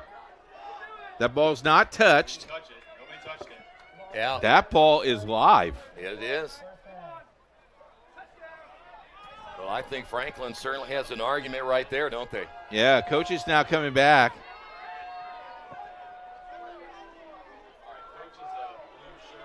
Well, Spencer Wright, again, did the right thing. He's right in front of it. He saw that nobody touched the football and did the right thing to pick it up and run with it. And I don't, again, it's been a long time since I've officiated here. Maybe because the ball stopped, the whistle blew. Did you hear a whistle? You said I heard a whistle. Okay, then, then the ball is dead. If the whistle blew. Ross with trips to the left, rolling to that side. Throws and over his intended receiver. And out of bounds, that'll be an incomplete pass. That was Delop, the intended receiver on that one.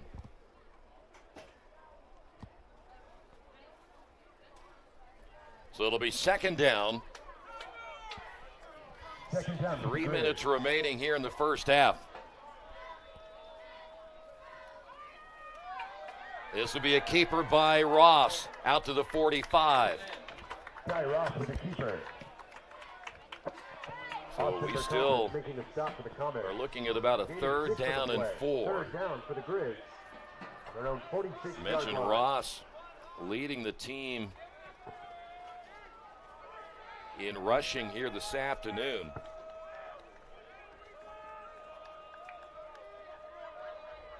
Ross now with 43 yards on the ground. Swing pass, ball caught, back to the ball game. Look at this. Cora up the sideline at the 30, 20, 15, 10, 5 into the end zone for a score. Troy, I really thought that he was going to drop that ball. He surrounded, he caught that ball on the run. And we haven't seen him in a while. Yeah. And here he comes into the ball game. Injured player now for Olivet once again. They've had Here's the players replay. going Watch down. this, Troy. He bobbles the ball right there, and I thought he was just going to go out of bounds. Another big play. That has been the name of the game here today. As you see, number 4 getting up. That is Jeremy King. They got to go for 2 here, don't you? No, I wouldn't think so. Not yet. Yeah. Nah. Yeah. Last night you wanted an onside kick at the beginning of the game. Well, and I put it on my keys and I scratched it out today. By the way, how did you like that segment? Which segment was that? Coach's Keys. I like Coach's Yeah. Keys. We're looking for a sponsor for that one. I tell you what, I know how you can sponsor. Tell them how. Contact me at coach@IndianaSRN.org. There you go. How about the hospitality here? Did you see the plates that just came up here? Wow, look at that. I Is know. that for you guys? I have no idea. All I know is Gordon's going to be on TV for about 7 or 8, 9 minutes. You're not got a softball question tomorrow. You mean you're going to give him some hard hitters? Hard-hitting questions. I knew that. Oh, they're going to go for one. I guess you're right, Troy. Crutchfield. Have you ever been wrong? No. Okay. I once thought I made a mistake, but I was wrong. Good snap, kick on the way, and it is good. 2:28 to go before halftime. 14-13, Olivet. Your hauling or moving project has arrived, and College Hunks Hauling, Junk, and Moving has you covered. Honest. Uniformed. Nice. Knowledgeable. Service. College Hunks Hauling, Junk, and Moving. Can't get to a computer? Then we've got you covered. Just go to the IndianaSRN app and stay up to date with all of your favorite teams. You can watch live coverage or relive the experience with our on-demand service.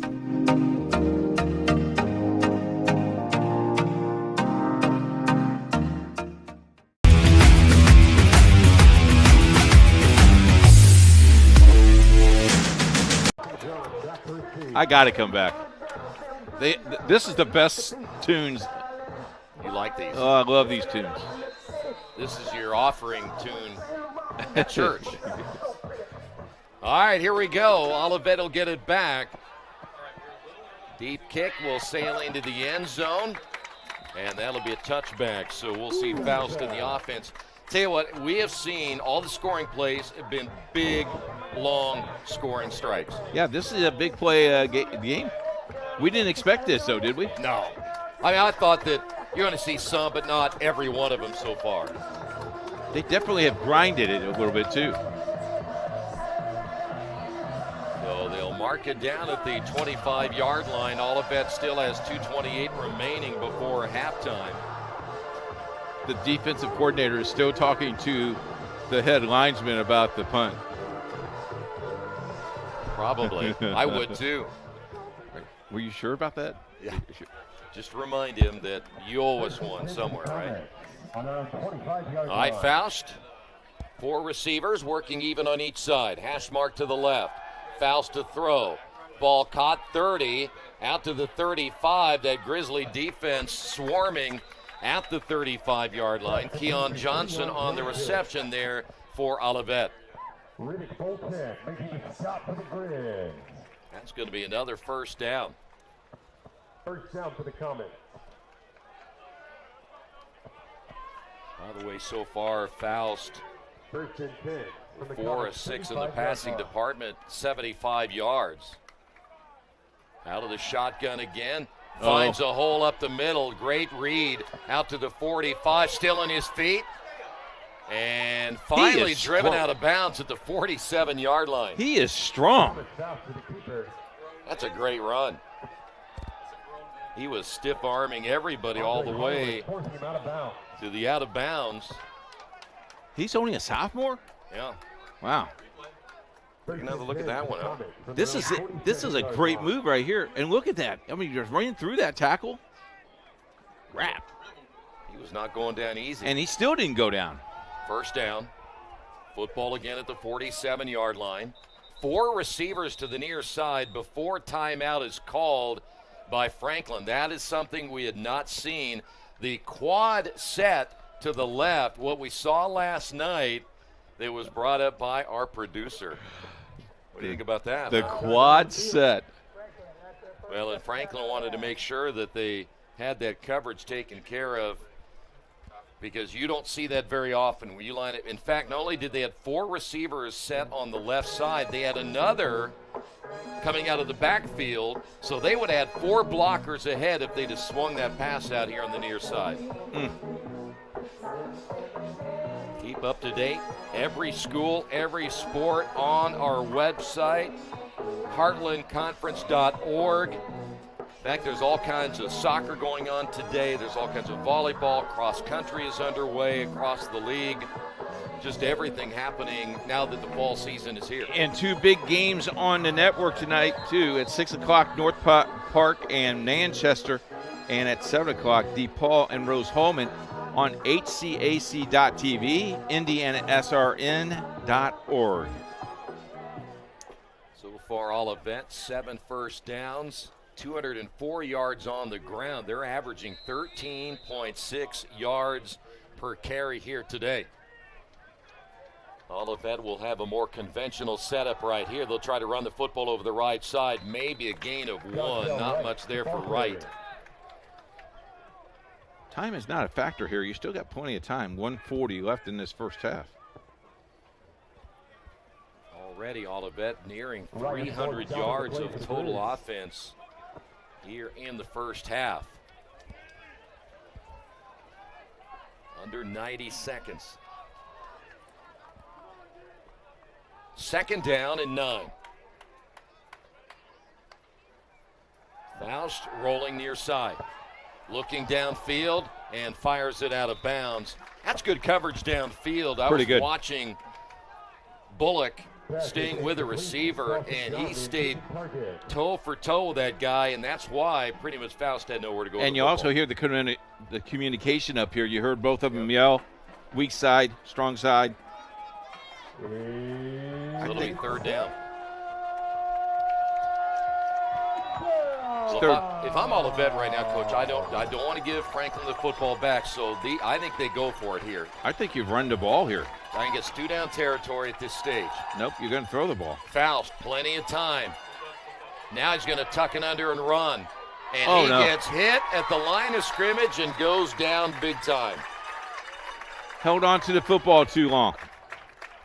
Charlie Moore, once again, in there, 6 foot 230, a senior out of Mount Vernon. Marauder. The Marauders. State champion Marauder. Timeout by Franklin. We'll take a timeout as well. 48.5 to go. 14-13, Olivet.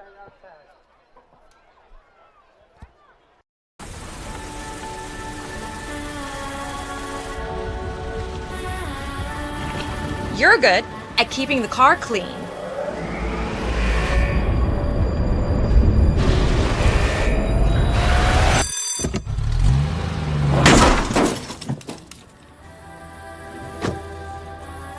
We're good at your insurance.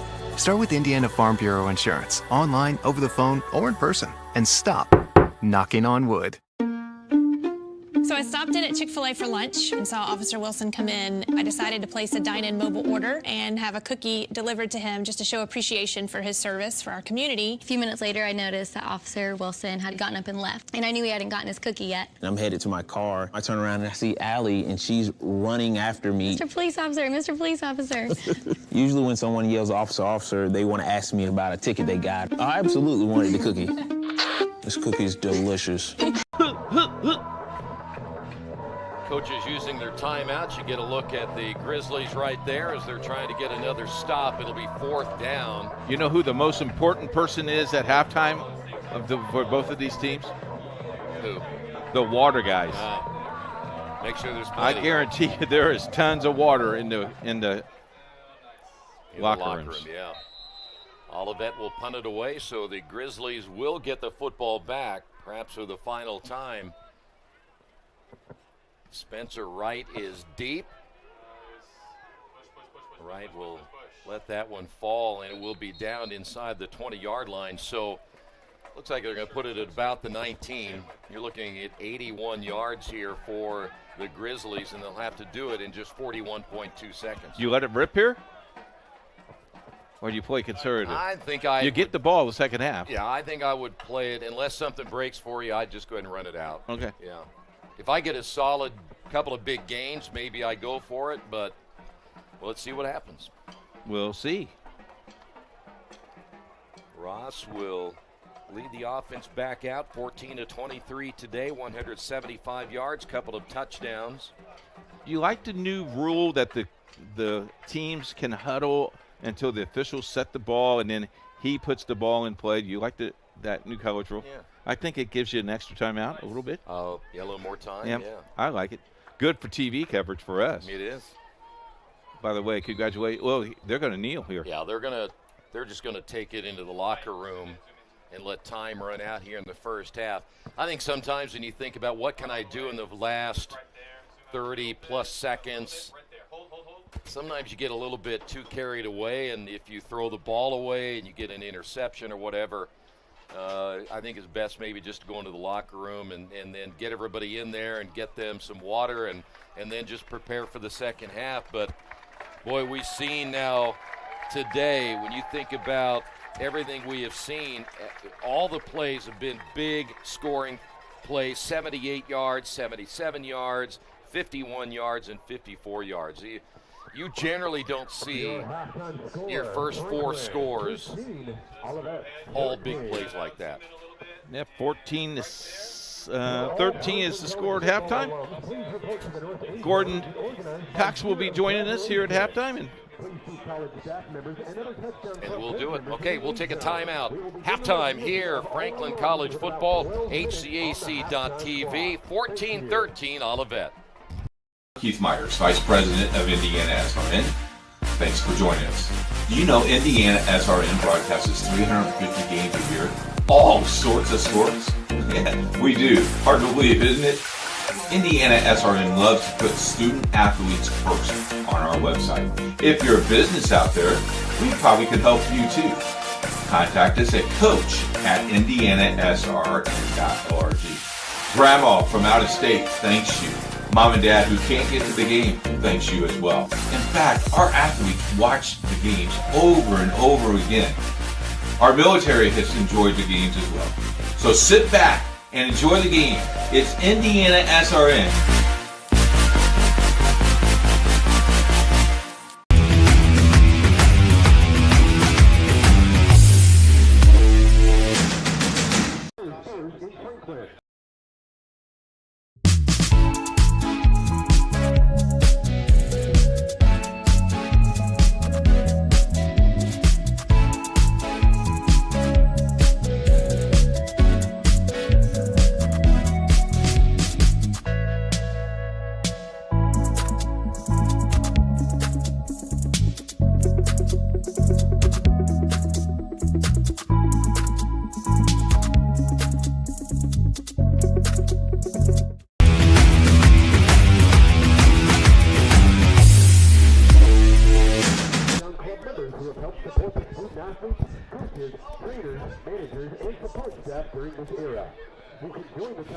halftime score, 14-13. Thank you very much for joining us.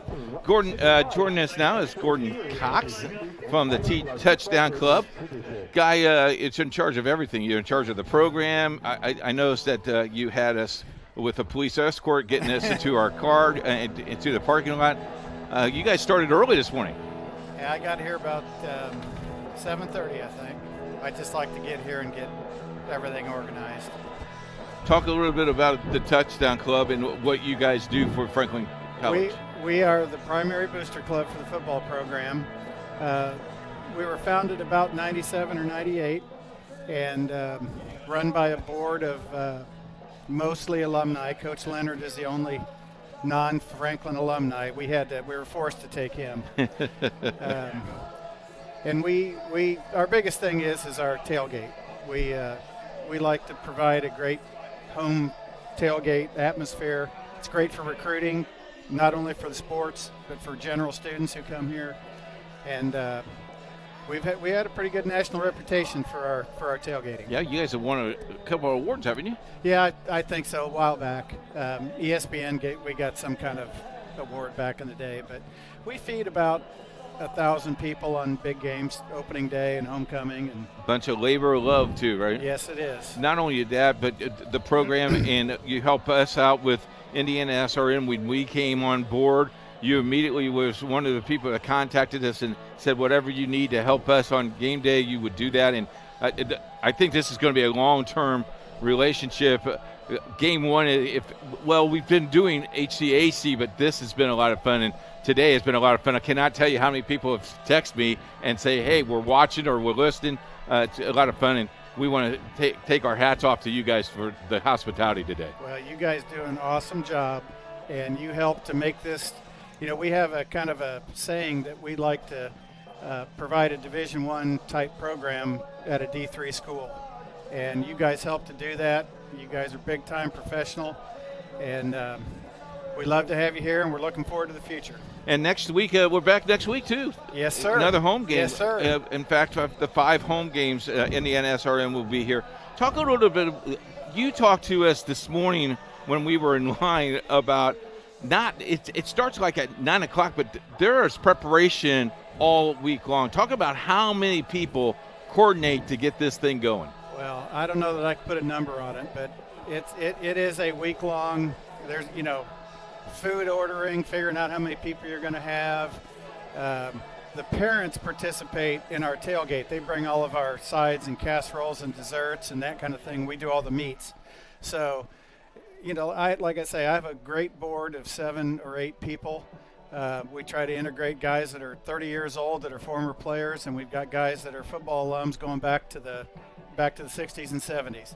So it is a pretty intense deal during the football season to provide this kind of atmosphere. The impressive thing is when you come off of 65 and you're coming into town, the beautification of that area and then coming on campus, it is almost like a Division I atmosphere. The town of Franklin's done a great job.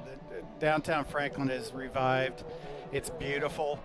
And it's that's one of the big selling points to Franklin. We're 20 miles from Indianapolis. Yep. You got the Colts, the Pacers, all the sports that they have up there, and Franklin's a great little town, and you can tell that by the amount of people that continue to come back to our games even after they're done playing or have graduated from here. We have just an awful lot of people that come back every single week. So it's great. You got to tell me about the 2 ladies that was in line with me. They had their alumni shirts on. Is that the year they graduated?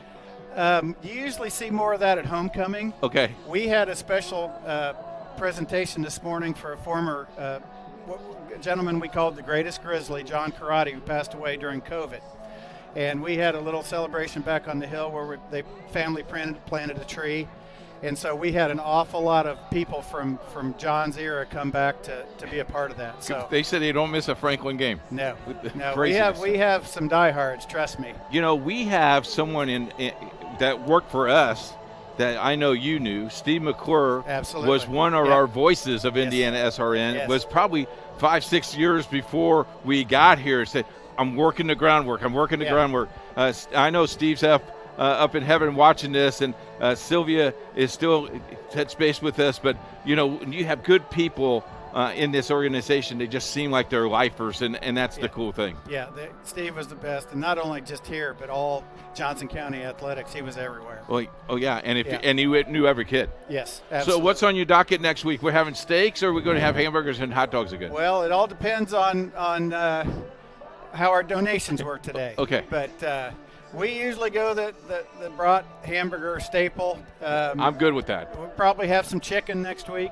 I'm okay with that too. I can just tell you it'll be good. And we want to thank Meyer. Is it Meyer? Yes, Meyer Supplies. They're our primary tailgate sponsor. They provide all of our meats and whatever we need for our tailgate, and about the best sponsor you could ever have. And if you need to get involved with the Touchdown Club, you can contact you. How? Good question. Since I'm not an employee of the college, so the best way to do it is to go to grizzfootball.com and navigate through to the Touchdown Club. You can be a member there. You can join. You can donate. You can get involved with the program.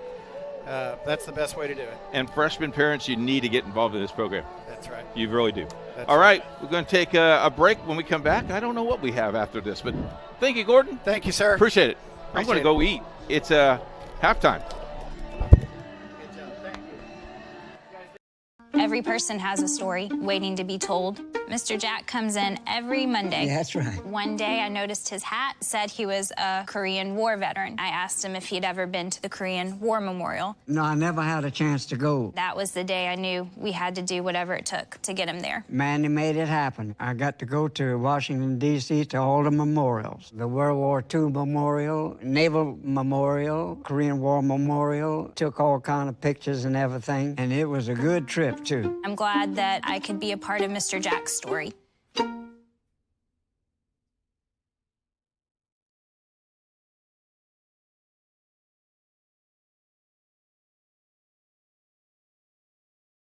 We encourage you to follow us on Twitter at IndianaSRN.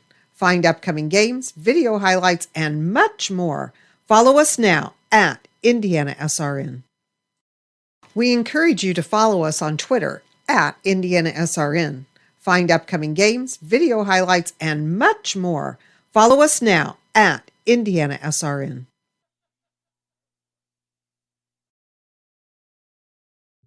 At Morales Group Staffing, we are all about building better futures. And during these times, we are working hard to put people to work. We are now hiring for hundreds of jobs with pay up to $17 an hour. Visit our website at moralesgroup.net or text JOBS, JOBS, to 317-472-7600 to apply now and get hired today.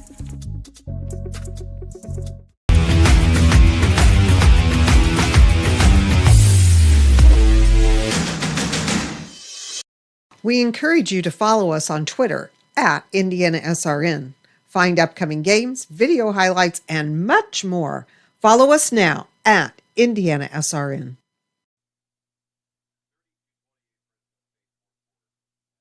My name is Brittany. A little thing I love about the egg white grill is the toasty English muffin. It's toasted perfectly. It's just a little crispy, but not like hard crispy, but just crispy enough that when you bite into it, everything is perfect.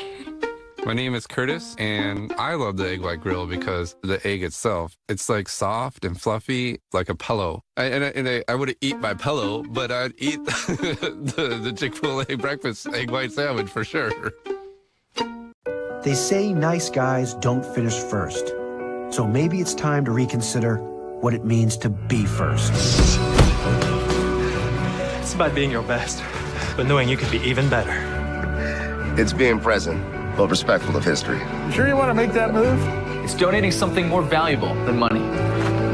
It's believing in yourself and something bigger.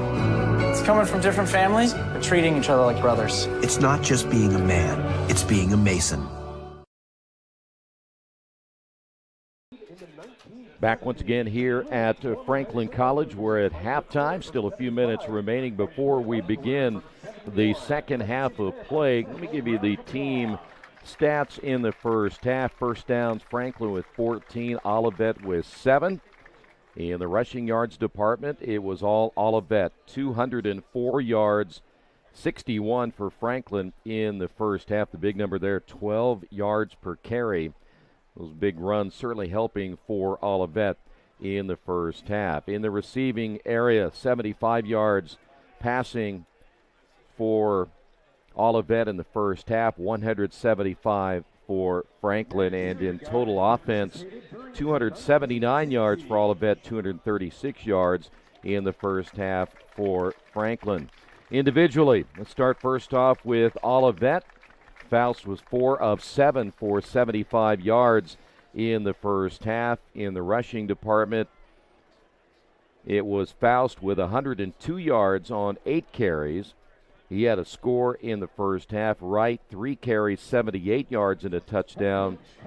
And also in the first half, 38 yards rushing for their leading rusher from a year ago in Nuji. 6 carries, 38 yards again in the first half. Receiving-wise, 4 different receivers caught a football. White, 1 for 60. Also, Johnson had 1 for 10. John, 1 for 6. And Nuji, 1 for a -1. Again, those are the numbers for Olivet in the first half. For Franklin, Ross was 14 of 23, 175 yards and 2 scores in the first half. In the rushing department, Ross led all runners for Franklin, 9 carries, 44 yards.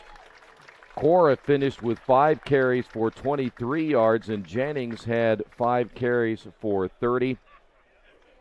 In receiving, leading the way with 3 receptions each, Joy had 3 for 71 yards and a score. Cora, 3 receptions, 57 yards, and a score as well. They lead the way for Franklin again in the first half.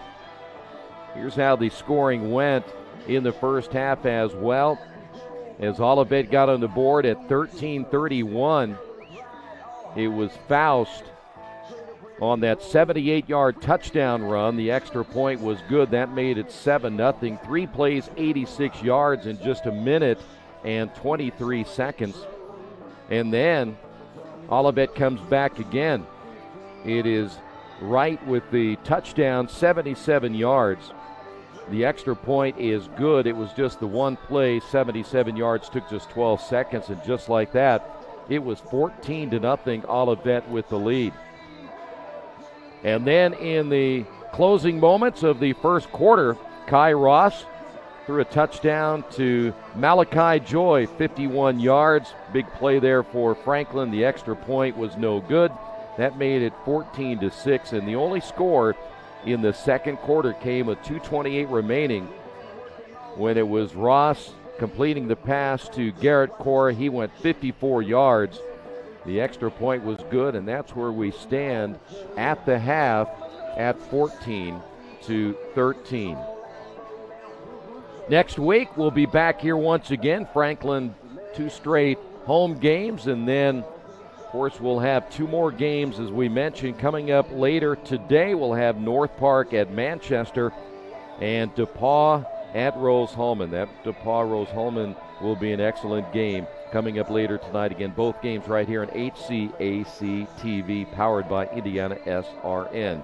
When we come back in a few moments, we'll get the second half underway in just a little bit. If we get a chance, we'll run down some of the other college scores going on. Purdue, by the way, now losing to Fresno State in that contest, but we'll check some of the other Division I scores in just a moment right here on HCAC TV, powered by IndianaSRN.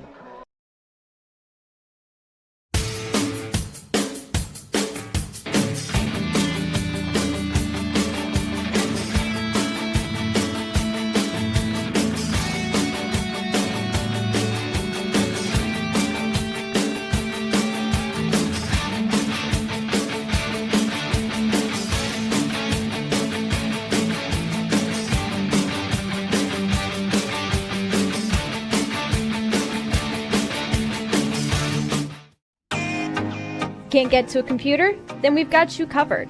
Just go to the IndianaSRN app and stay up to date with all of your favorite teams. You can watch live coverage or relive the experience with our on-demand service.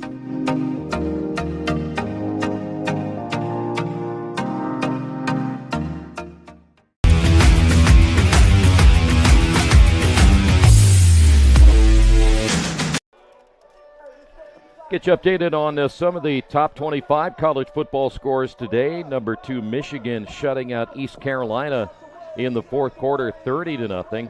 Also in the fourth quarter, Tennessee all over Virginia, 42-10. Colorado leading number 17 TCU in the fourth quarter, 31-28. Oklahoma destroying Arkansas State in the fourth quarter, 73-0. Number 25 Iowa now leading Utah State 24-6, also in the fourth quarter, and Ole Miss in the third quarter leading Mercer 28-7. And I do want to mention at least one more time, Fresno State is leading Purdue in the fourth quarter. Sorry, did you have something you wanted to add to that Purdue game? Turn your mic on. He shut off my mic. Yeah. I just want to know what the IU score was. Well, they don't kick off till 3:30, so you got 23 minutes, 24 minutes to wait. You mean there's still hope that it's still scoreless? Yeah. Okay. By the way, that game is on CBS for those of you that want to tune that game into. I can't figure out college football because you got Fox, you got CBS, you got NBC, and you got ESPN. ABC and ESPN and Fox. I mean, it's everywhere. It's a lot of money to be made. I guess so. Coming up, Notre Dame, by the way, playing a very tough Tennessee State team. That'll be at 3:30. Wisconsin takes on Buffalo today. Georgia plays UT Martin. USC against Nevada, Kansas State, Southeast Missouri State, Texas A&M, New Mexico, Alabama, Middle Tennessee, Penn State, West Virginia, and then North Carolina and South Carolina. And then 2 big games on IndianaSRN, HCAC tonight, too. Yep. And so we covered those with North Park, Manchester, DePauw, and Rose-Hulman. Yep. And all those scores, if you miss them today, will be on the sports page coming up tomorrow. All right, let's talk about the second half. All big plays.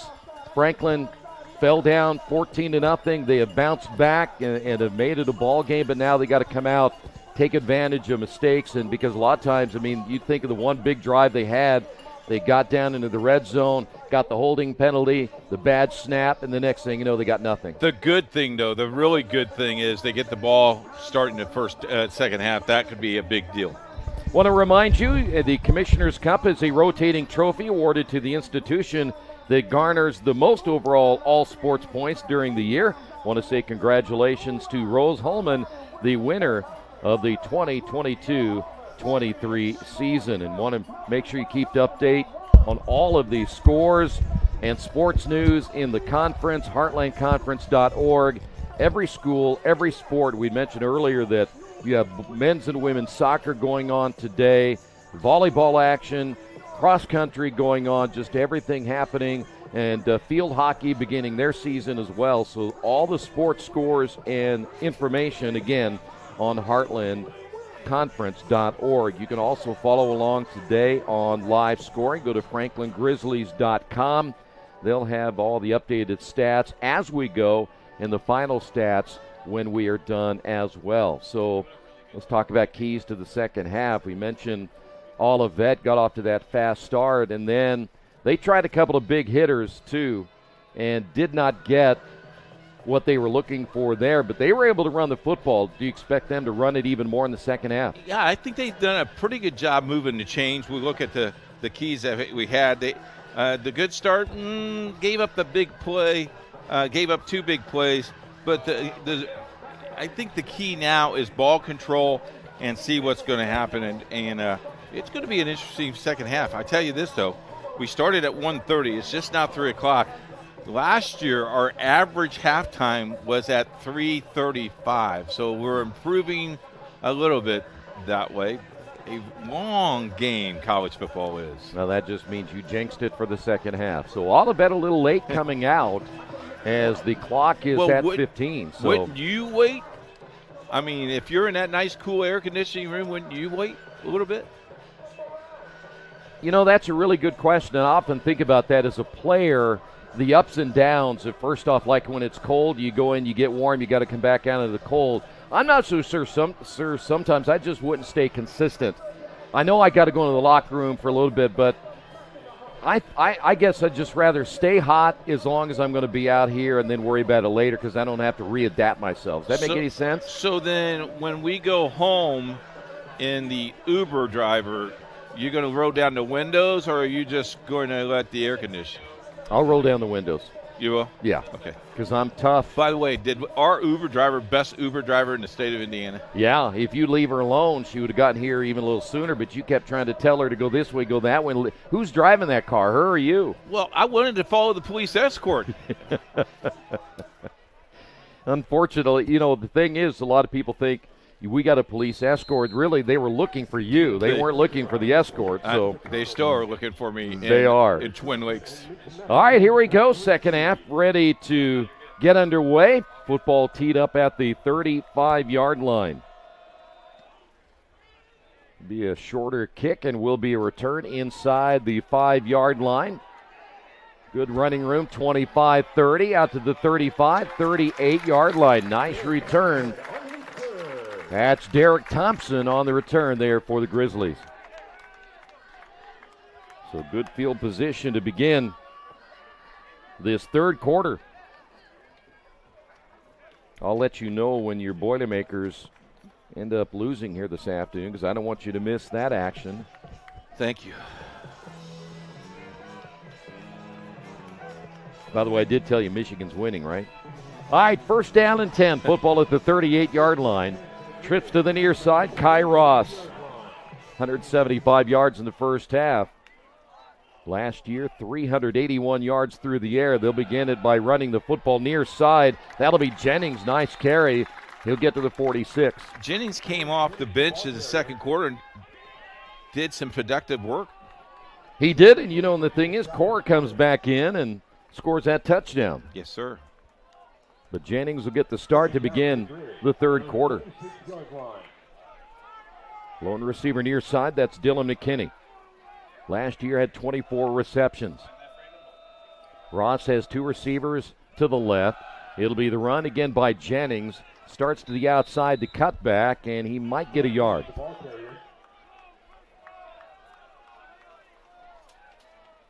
Tell you what, there is one player out there for Olivet.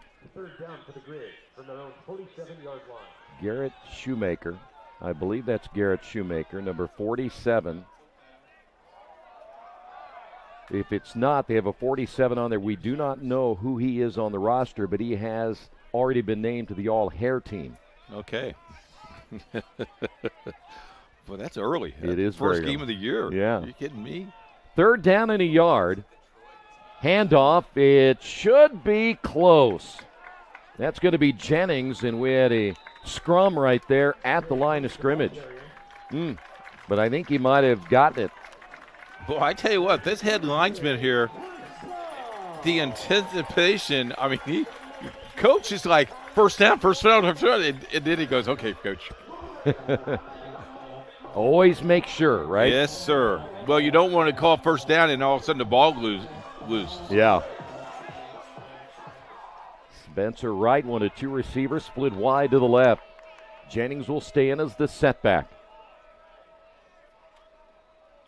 Call coming from the sidelines, and Ross will immediately inform his offensive line what the play is. High snap, handoff Jennings, right side to the 50. Now, I'm not sure. Do they have the radio headset with the quarterback in Division III? I'm not sure if they do. We should That's check a that really out good next question. Mr. Jones, if you're watching, and if you could answer that, you know the hotline number. By the way, the countdown has begun for the North Park Manchester game. Okay. So, by the way, Cole Barker gets credit for the tackle on that last play. Handoff again. Jennings gets stuffed right at the 50 and driven back.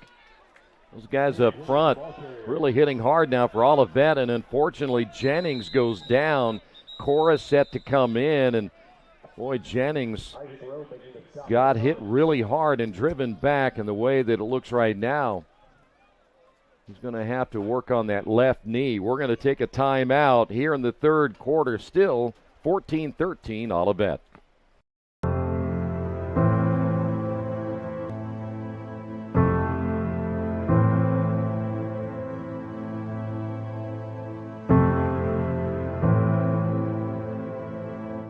Calling officials cheaters or corrupt, it's not a game. Insulting referees, it's not a game. Threatening officials, it's not a game. Berating young umpires, learning the ropes, it's not a game. Violent language in the stands, it's not a game. Verbal abuse from the sideline, it's not a game. Screaming at a referee in the parking lot, it's not a game. Back here at Franklin, and an interception at the 45-yard line. Olivet coming up with a big turnover right there. Austin Bercampus, 6'3", 205, making the interception and a turnover there for Franklin. Take another look at it, Coach. He stepped up right there. Oh, he read his eyes. That's a good catch. So Franklin, their first possession of the third quarter, the interception, and now Olivet will come back out. Faust had an excellent first half. How about Margaritaville? You like that, Margaritaville? You know, he passed away. Yeah, I heard that, yeah. Jimmy Buffett. See Faust right there. Nuji, the running back. 4 receivers. Here comes the blitz. And that one was almost picked off as well here on the near side. Pass intended, I believe, for Dakota Weaver, or take your pick. Sirquarius Balla was there as well. It was kind of in between the two. 2nd down and 10. Newell from Gary, Indiana, played for Westside. Trips right, hash mark left. Faust, the handoff, breaking one tackle, but nowhere to go for Nugi as he is driven back. Great defensive play again for that Franklin defense. I think the defense has now caught up with the offense. By the way, Bo Hess, we called his name in the first half, Yes, made sir. a big play, comes back in. Now, he's not big, about 170 pounds, but plays much bigger. Football back to the 42. 3rd and long. They'll have to get to the Franklin 45-yard line. Dawson John, along with Keon Johnson, the 2 receivers, now to the near side. They'll fake the handoff. Faust buried and sacked. Back to the 36-yard line. You think the Grizzlies might have been motivated in the locker room? Well, defensively, other than the couple of big plays, they have played well in this one here this afternoon, but maybe none better than that right there. Didn't have any time. Nice play. I believe that was number 8, Hayden Commode, who, by the way, got the sack, 5'10", 225. So Olivet will punt it away. That's a line drive kick, and it hit a Franklin player in the back, and it's going to be Olivet football. Tough break there for the Grizzlies. And looked like it was Jason Pierre-Louis who ended up not seeing where the football was. But that was a kick. I'm not sure anybody could have seen it because it was so low it barely got over the line of scrimmage. And it skipped. Here we go. Did this bounce first? Yep. It sure did. So that's just like getting a good pass play right there down to the 36, and the defense back out there again. That's a tough one right there for Franklin. Wow. Got to have eyes behind your back. So Faust will come back out, trips left. Here comes the blitz from the outside, and another big play again for Franklin. Hayden Commode did it again out of Triton Central. Our cameraman played with him. Really? Back in the day. Well, you could see him coming from the left side. Oh, he timed it just right, didn't he? He did. 2nd down and 13.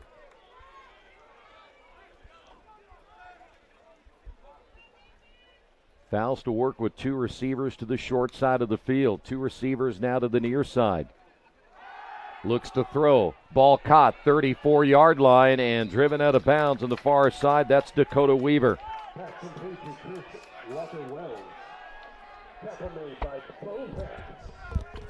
They're going to say, and I have it Weaver, number 16. I'm not sure who they said, but it looks like it's a Weaver, number 16, who made the catch. That's who I have on the roster. 3rd down. Football at the 31-yard line. Olivet after that big turnover in special teams. They'll fake the handoff. Keeper by the quarterback to the outside, breaking a tackle. He's going to be short, but a second effort almost got him there as Faust, a very tough runner. We mentioned he only goes 170 pounds, but he's a hard one to bring down. He's going to be short about a yard. Well, this is the first one. You make the call. Well, it's kind of hard for us to tell from here. I will say. I think he's short, though. I think he's short by a ball length. And he is. 4th down and a ball. Well, this is a big play both ways right here at this stage of the ball game. Coming up on 9 minutes remaining here in the 3rd. That defense going to get tired here pretty soon. They've been out there quite a bit already here in the third quarter. Now the officials are huddling.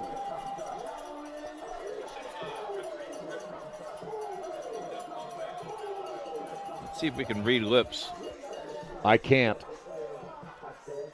Well, Coach wants a measurement. Jeff Gwynn is one of those officials. He was here, I think, last year. He's from over in the Richmond area.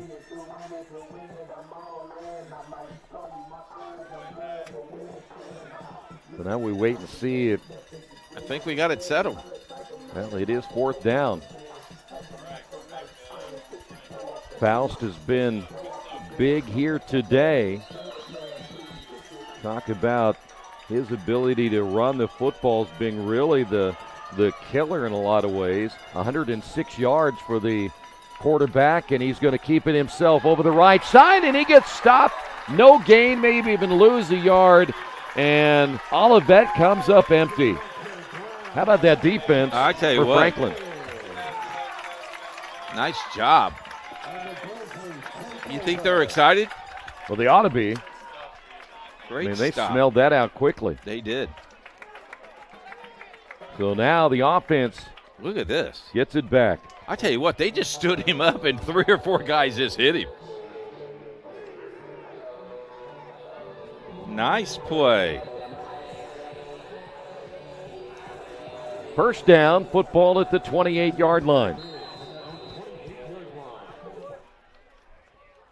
Ross will have Cora in the backfield. Ross rolling, throwing near side, ball caught, and then extra effort to the 35-yard line. That'll be DeLop on the reception. He had 30 catches last year for 305 yards. I will be watching very intently now. The players getting a little bit tired. Cramps. I've been watching Williamson, the defensive end here, and he is a little slow getting back to the line of scrimmage. It is hot on this Saturday. Swing pass, far side, not much there. Might even lose a yard. That'll be Spencer Wright on the reception. So all of a sudden, third down at about 5. And he's slow getting up. Yeah, he took a hit. And I think we're going to have him come out of the ball game, which certainly is going to be the case. Looks like Quentin Boatwright is coming in. He's out of Newcastle. So we've got a timeout as they wait for Spencer Wright. Wright's going to make his way to the sideline. IndianaSRN is your home for high school football on Friday night. 3 big games for you next week. North Putnam at Covenant Christian. Warren Central at Lawrence Central. And that's our game. Yes. Yeah. And I forgot that. Oh, Evansville, Mater Dei at Evansville Memorial. You know, Chuck is getting to know Evansville really well. He knows 69 really well going down to Evansville. Here's the deal. Here's the thing I know about Chuck, though. He gets the assignment, and then he gets to stay at the Hilton or the Hyatt. You know, they take care of him down there. They do. After the injury, third down, Ross over the middle, and it's going to be picked off again. Second straight interception for Ross. Bercampus there to get the INT, the outside linebacker there for Olivet. He tried to kind of force that one in there, and so 2 interceptions.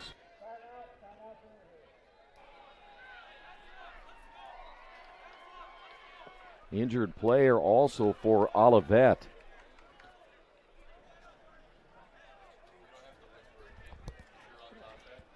Looks like Chet Sproles is in. In fact, the player that's injured, the defensive back out of Fort Myers, Florida. Looks like he's going to be okay. That certainly would have possibly been a cramp right there, but nonetheless, how about this? 2 straight interceptions, and now Olivet. Here's the thing. When a team turns the ball over, the question is, do you take advantage of those turnovers? And Olivet unable to do so so far here in the second half. They've got excellent field position at the Franklin 43-yard line. They'll look to throw. Faust, too high and a big hit at the 40. I tell you what, the high throw, that's a dangerous throw. Yeah. Now, Demarion Newell was there, and he made a nice hit, and the receiver a little bit slow to get up. Sartorius Ball. We haven't mentioned the cheerleaders, but the cheerleaders been out today. I would like to be the one that would be down there in the shade. You notice some of the photogs are down in the shade? Yeah, I like that. Yeah.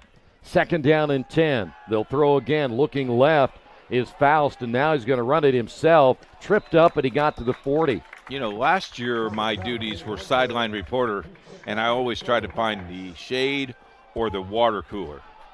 This year, now up in the booth, now I can understand why you and Sean always made fun of me. Mm-hmm. This is a pretty good seat down here. Yeah. There, it's brutal down there right now. Yeah, I'd be down there next to that fan with the mist coming off of it. Yes, sir. By the way, how about Bo Hess? He got that tackle again. Third down and long. They'll have to get to the 33-yard line. Faust out of the shotgun. Two receivers to the right. Here comes the blitz again. Faust, can he make the corner? Makes the pass complete, but short of the first down. Big-time tackle. Tell you what, there's some hard hitting going on out here by this Franklin defense. That time, number 10 making the stop for the Grizzlies. You got to go for this. Jamal Bullock out of Gary West, and I think you're right. You're 4th down and 1. Big fullback coming in. This guy's a load. We talked about him in a little bit in the first half. That being Anthony Brown, 5'10", 245. An extra blocker here for Faust and Olivet, but they're going to call a timeout and talk about it first. Didn't like it. We'll take a timeout as well. Third period, 6:36 to go, 14-13 Olivet.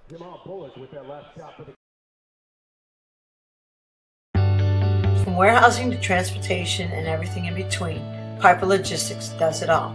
Centrally located, Piper Logistics has 2 warehouses in Indianapolis and a warehouse in Cincinnati, Ohio. Piper Logistics houses over 1 million square feet. Along with our transportation department, we can provide service to half the United States markets.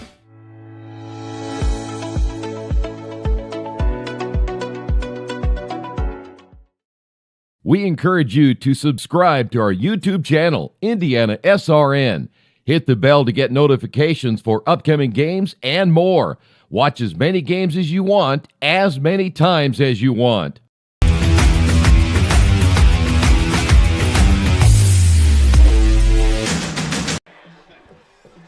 Well, big 4th down right here for Olivet.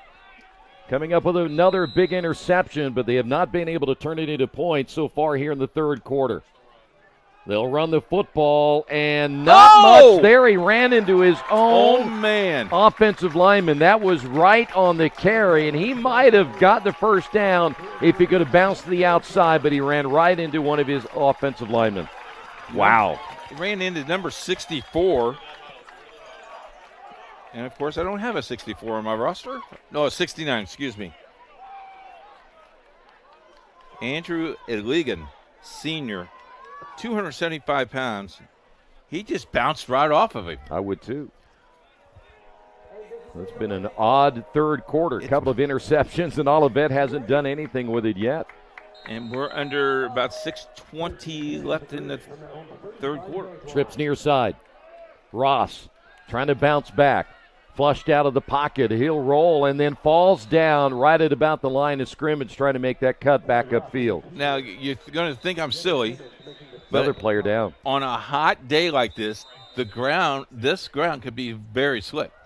I would imagine so. And, again, we don't know. Again, there's probably a lot of water being brought out on the field as well, sweat and everything else. But we got a cramp on this one. This is what this one's all about. By the way, Purdue losing today, 39-35. I want to throw that in here because we know that Coach is a big Purdue fan. By the way, Follow your favorite school on HCAC TV. Powered by IndianaSRN. You always have a front row seat. We're back again. 2 more games coming up. You say the next one scheduled to kick off at what? 1:30 next week. I'm sorry. Today. 6 o'clock. Manchester. The Manchester game at 6 o'clock, and Rose-Hulman at 7. And we'll be home in time to watch both. I asked my wife what we're going to do tonight. She goes, "We're going to have pizza and going to watch football." There you go. So, Lance Marshall, the athletic director, came up and wanted to thank us. He recognized Chuck and recognized you from the baseball, and he goes, "Man, I got nothing but compliments today. Keep up the good work." Again, if you would like to be involved in getting sponsorships on IndianaSRN, we have thousands of people watching every Franklin game and every HCAC game. Contact us at coach@indianasrn.org. Be happy to work out how you could help us get this done. By the way, that was number 90. That looked like DeMonico Tejada. They have, again, we're talking about rosters with several players that have duplicate numbers, but that was the only number 90 that we could see right there. 2nd down and 10. Handoff. It'll be Cora. Boy, he just barely got back to the line of scrimmage. You know, the one thing you've seen so far, Coach, is there's just not a whole lot of room to run up the middle. We've seen runs to the outside that have been successful. There's just nothing there. Well, because both lines are big. Huge. They are, yeah. I mentioned Williamson at 230. You got Weaver at 255, Simmons at 250, and those are just the guys that were listed as the starters. But now Olivet has gone to a 4-man front. Ross to throw. Here comes the pressure. 35, that's going to be a hold again. He slides. He got the first down, but that's going to be a hold back at the 31. You can kind of see the frustration there. I saw Phillips, who's in the lineup now for the Grizzlies, and he just kind of throws his hands up. You know, it always seems to happen after the runner gets past the line of scrimmage. And again, when that defensive player moves, the offensive lineman reaches out and grabs him. Yep. All of that's going to get good field position here. That's a 10-yard penalty from the spot of the foul. 25-yard line. Ross has thrown to 2, 4, 6, 8 different receivers today. He is now 15 to 26. 2 touchdowns, 2 interceptions, 182 yards. He's going to throw again. Steps up, fires, ball caught at the 39-yard line. That's going to be DeLapp again on the reception. Boy, he's going to punt it away. Well, I think I would have. That's a good call. Yeah, 4th down. You've got a lot of football to be played here. You got 5 minutes left in this, and the 15 in the 4th. Last thing you want to do, too, is give the ball away. Well, give Olivet excellent field position. If you don't get it, they were bringing everybody in the kitchen sink on that one. There will be a return from the 15-yard line, 20, 25, out to around the 26-yard line on the return. So a good punt return there for Olivet, that being Dawson John on the return. And so we have seen 2 turnovers, and then you give up the football on downs. Olivet gets the football both times. They do nothing with it. Seems like both offenses have just kind of went stagnant now. Stagnant. Who's going to make that next step? And again, it seems like unless it's a big play, we get nothing. But now Olivet, so dangerous. Faust, been the big difference today. He'll open up with trips to the near side as we're under the 5-minute mark here in the 3rd quarter. Faust, now the option. He gets hit, and he's going to go down. Might have lost his shoe as well, but he's going to get maybe a yard out of it. There's just nothing there up the middle against that Franklin defense. And that time he carried the ball like a loaf of bread. Lucky for him, he held on to the ball. Yeah, the lines. The defensive lineman lost his shoe. I I saw the other day where lineman lost a shoe and the quarterback threw it on the sidelines and got a penalty for it. Play without it. 2nd down and 10. Faust will throw down the middle and overthrows his receiver at around the 40-yard line. Good coverage as well there for Franklin. That was Kahari Jackson. So it's going to be 3rd down just like that. I think sometimes, and again, the coaches have a feel.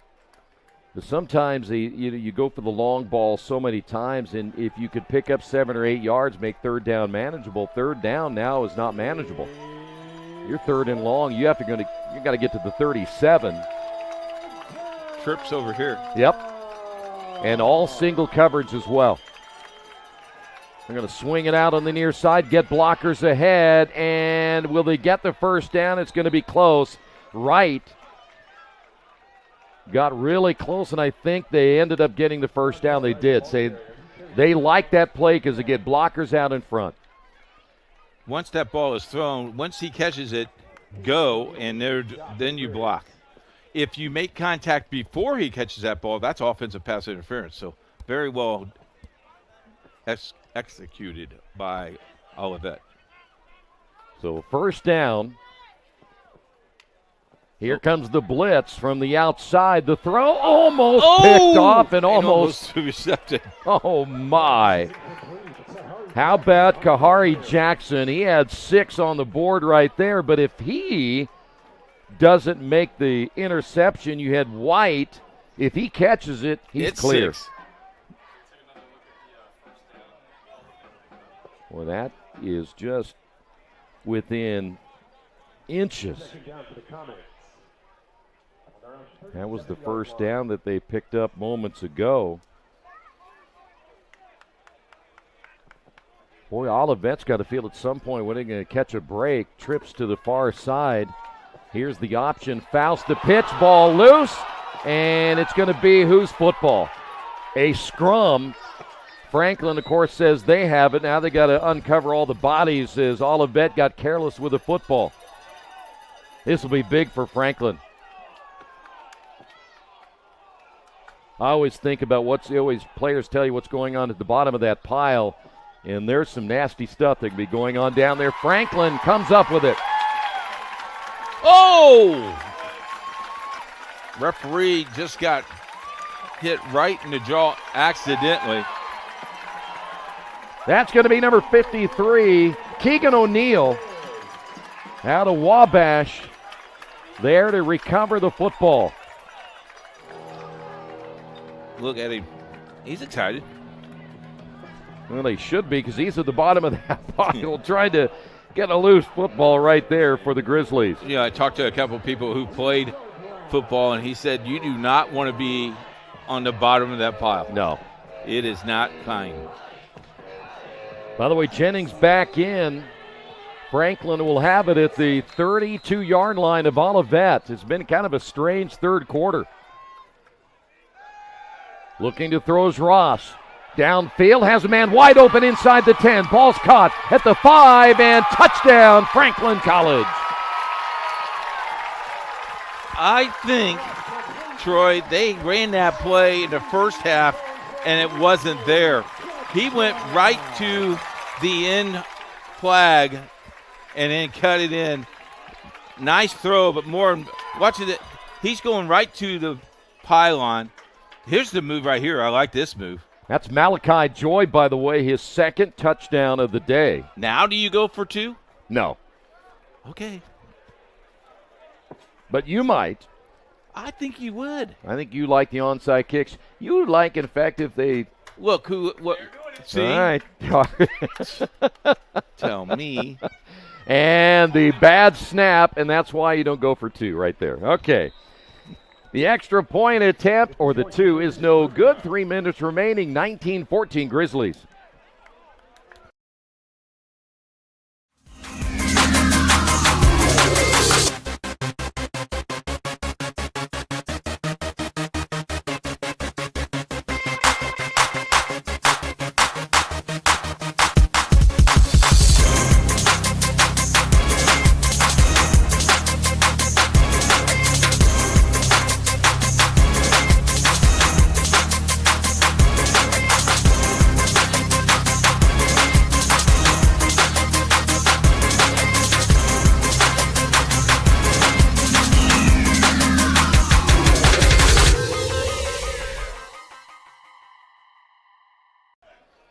No, I'm okay. I mean, Purdue loses the first game of the year. It's okay. We're back. 19-14. We set that up. Yeah, I know you did. Okay. Kai Ross now 17 of 28, 228 yards, and now 3 touchdowns. I kind of like Chuck. He went back for another hamburger. Oh, did he? Yeah. Oh, that's out of bounds. Yep. I'll tell you what, I know right now, if you're Clint Hearn, you're not happy with yourself. Well, Coach does not look happy with him either. I think he looked like he almost kicked that off his cleat. On the bottom of his cleat. Yeah, sometimes, and again, he's young, just a freshman, I think he took his eye off it at the last second. And he's talking with the special teams coach. I tell you what, you've got to say to yourself that this Franklin defense has done their job in the second half. Even when you had the 2 turnovers, they gave up no points here in the third quarter. And they're going to get better. Yeah. As long as they stay healthy.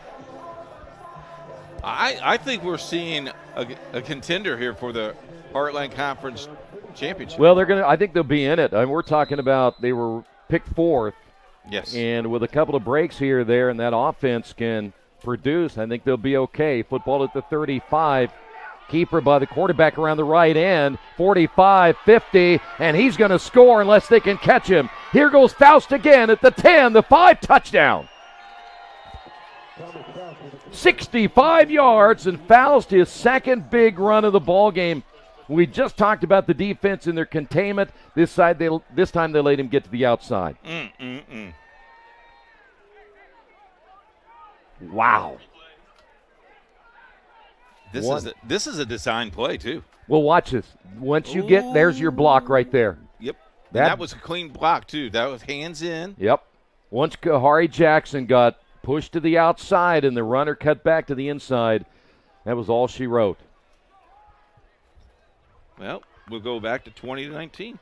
Tell you what, Olivet has found a guy in Faust who can What a great kill call. You. What a great call that started him today. Yeah. Because originally he was not on the No, he depth was chart. listed as the backup.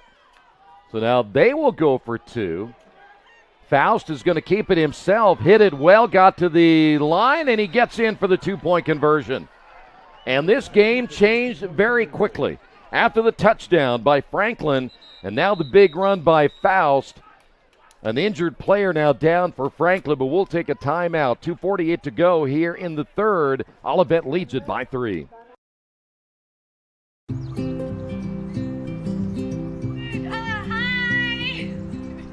You're good at making big announcements.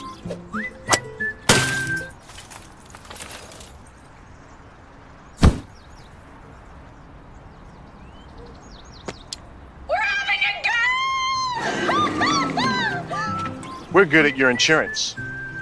Start with Indiana Farm Bureau Insurance, online, over the phone, or in person, and stop knocking on wood. We encourage you to follow us on Twitter at IndianaSRN. Find upcoming games, video highlights, and much more. Follow us now at IndianaSRN. We encourage you to follow us on Twitter at IndianaSRN. Find upcoming games, video highlights, and much more. Follow us now at IndianaSRN. Back here at Franklin College, and we just were talking about moments ago how this Franklin defense had stepped up. You see the injured player now coming off the field. That is Jamal Bullock out of Gary West.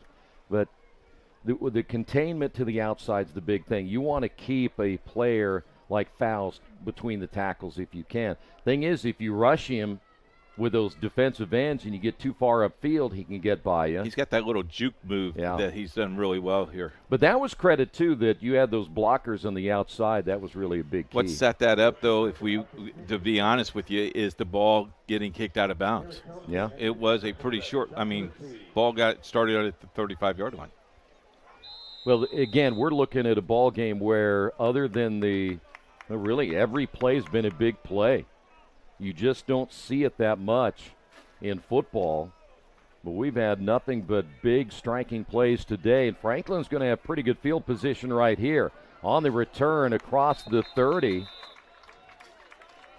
And first down now for the Grizzlies is Derek Thompson, the senior. Well, let's see what this Grizzly offense can do as Ross will be back out once again. Look at the other side when you think about the rushing day for Faust. 14 carries, 174 yards, and 2 touchdowns, including a 78-yarder. So he's had just a tremendous day. Keith Myers trying to get the attention of the popcorn guy. They're just going to wave back at you. You know that, don't you? First down and 10. Football again at the 30. Handoff will go to Jennings, and Jennings might get a yard. You want to run down there and get you some? You're making a lot of noise in your headset, by the way. Am I? Okay. Yeah. I know you're hungry. I mean, I know he's looking right at me. No, he wasn't. He's teasing me. He's ignoring you. Second down, and we'll say second down and 9 after the gain of 1. McKinney, the receiver, split far to the left side. You know, that's it right there. They're done with the popcorn. Fine. Ross will keep it, and he's going to lose a yard back to the 30. Maybe I should make arrangements next week. I have never seen anybody so desperate for popcorn than you were right there. I'm a popcorn I know you connoisseur. You know that. You were. I didn't get my popcorn last night. I thought you were going to jump out of the press box. I literally went home last night and popped popcorn. Oh, well, you can do it again tonight. You bet I will. Trips left. Third down and 10. Ross again out of the shotgun. Here comes the pressure up the middle. Gets rid of it in time. Ball caught, but nothing doing. There. That defense again for Olivet. There is the defensive back, Deonta Huffman. It was McKinney on the reception, but nothing doing. How about Olivet's defense now stepping up? And now Franklin have to punt it away. Came across. That might have gained maybe a yard? Maybe. Okay. I don't think they got quite to the 31-yard line. It's very close. Doesn't matter now as Franklin will punt it away. The strong rush. Kick will go out of bounds on the far side. No, it's going to stay inbounds and take an extra roll. Nice what a kick. job. That ball hit the line and came back. Now, see, if I was, special teams, they touched me a little bit, I would have fell down and started rolling. Do they have a flop rule now in football? I don't know. There is a flop rule now in basketball. I think an official would kind of know if he's watching whether you got hit hard or not. Know that you know. I would know if it were you and you flopped, I would throw a penalty. Well, if I flopped, I could never get back up because I couldn't get up. I'd be hurt. I'd probably hurt myself. I'm more worried about you and that popcorn you tried to. Almost jumped out of the booth. I know. That's what I thought. You were leaning over so far that we were going to have to grab you. My theme song's on. First down and 10. Football at the 24. By the way, new quarterback in the ball game. Might be the starter, Ormsby, and that's going to be knocked down. So Ormsby, who was scheduled to start today, is out. In the lineup, Faust will sit down for a moment. I see Faust in the sidelines. I think he's just winded.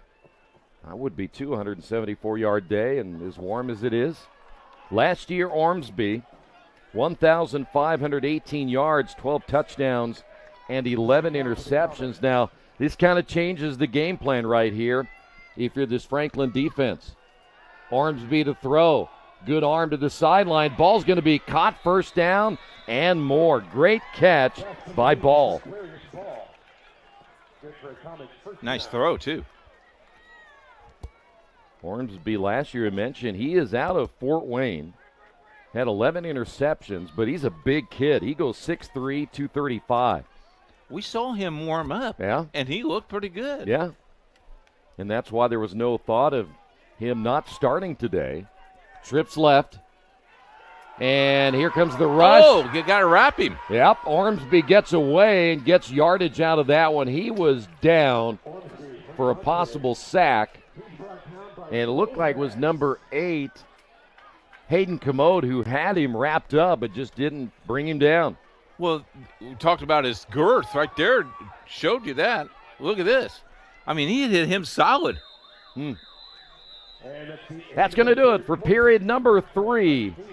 We'll head to the 4th. Olivet leads it by 3.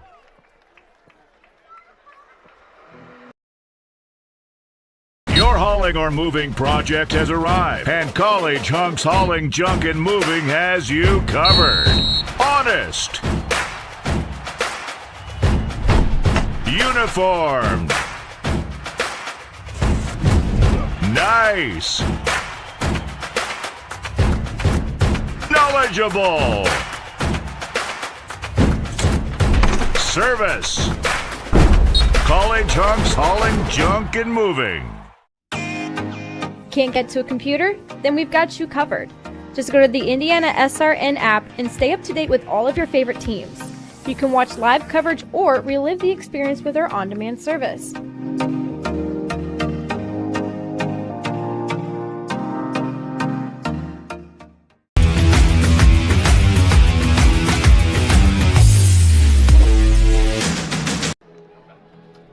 Back here at Franklin, we have 15 minutes remaining in this one. Olivet has the slim lead.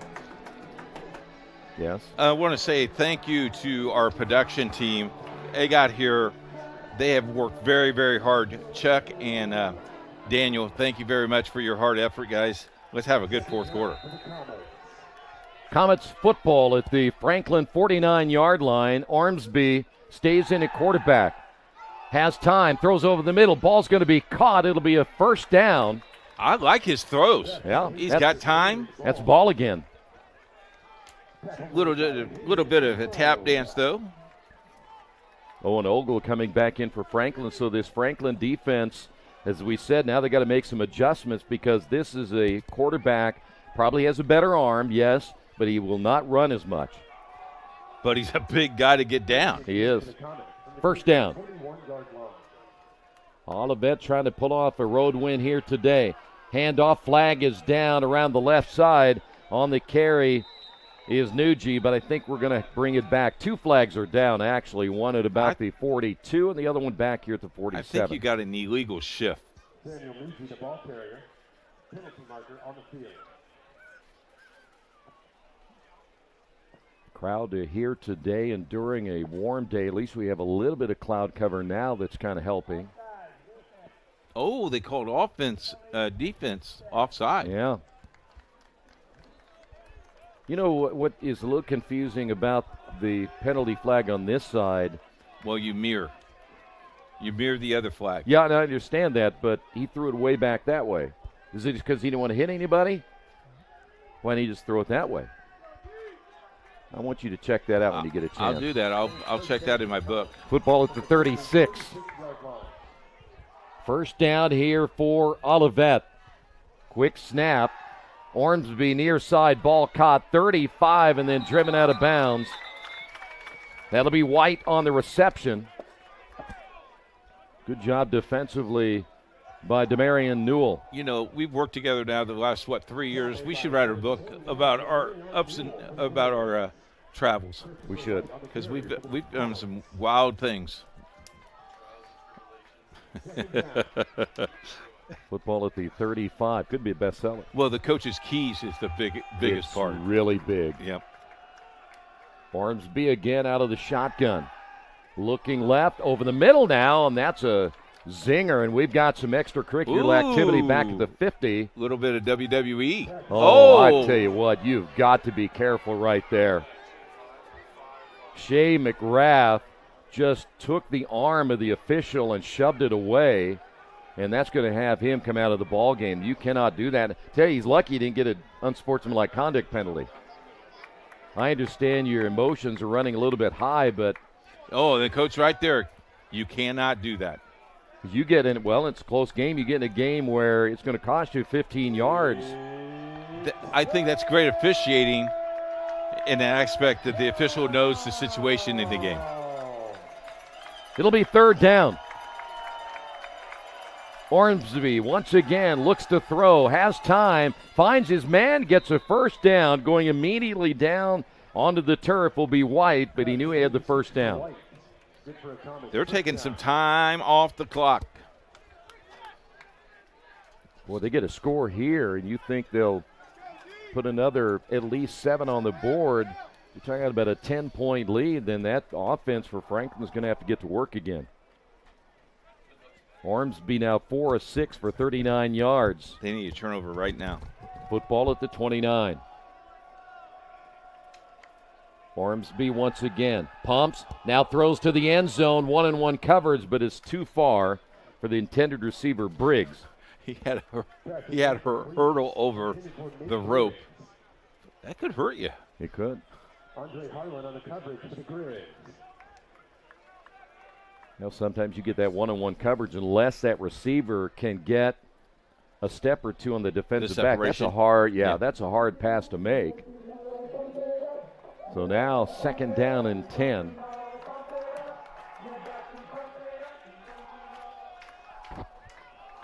Ormsby getting a chance to play with the lead here in the 4th quarter. They'll run it this time around the right side. 25, that's a 2 flags down. He's going to go in the end zone, but that's going to be a hold. Big time sure. hold. Wright potentially had a touchdown of 29 yards, but it's all for naught. That's a pretty easy call. You saw the jersey. Well, and you had 2 guys call it, too. Everybody pointing to a flag.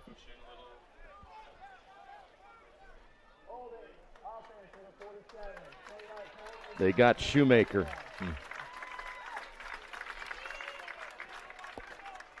Really, not many penalties in the game. Maybe No, 6. Maybe clean. 6. But some key ones, though. Yeah. Oh, yeah. That might be one of them. Yeah. You think it? Well, you got 12:58 to play. You know, if you run another 6-7 minutes off the clock and don't score, you're giving Franklin the door wide open. Well, that's why I think that touchdown run would have been really important right there, even though Franklin would have had time on the clock. But you're still, I mean, we're 12:58, yes, but you need to hold Olivet right here. Your offense on the other side, and a lot of movement everywhere. That's got to be a false start. That looked like Wright, who may have tried to get the early jump here. So, again, this is what we saw in the first half, too, in Olivet. They had a couple of times where they got a penalty, then they got another penalty, and it took them completely out of scoring. At this point, it's mental. You know, it's maybe some physical, but it's mental. You played a long game. You played almost 3 hours, and you're mentally tired. All right, here we go. Football back to the 44-yard line. Trips left. At least that's the excuse I'm using right now. I'm tired myself. Ormsby has a running back behind him. High snap, and it'll cost him again. Number 17, Bo Hess, coming in and making another big play on defense. Again, Bo is the junior, Martinsville, Indiana. Now, we had him listed as a starter when the game started. And then they scratched him. They scratched him. And he's made an impact here today. We mentioned only 170 pounds as a linebacker. He has more body of a defensive back, but he's made some huge plays. 3rd down and 30. We've seen a couple of these today. Yeah.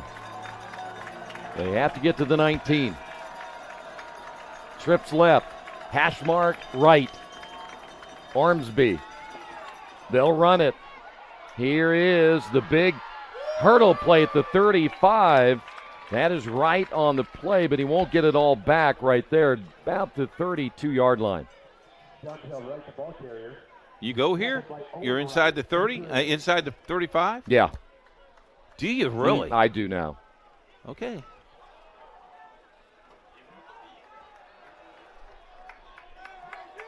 Well, they're going to take a little bit of time here deciding. 11:39 to go. Uh-oh. Got the crowd in it now, though. I think they're going to wait here until that play clock gets down as far as they can. It's down to 2 seconds now. Call a timeout, and they may reevaluate. But Olivet Big fourth down call coming up in a moment. 11:22 remaining. Olivet leads it by 3.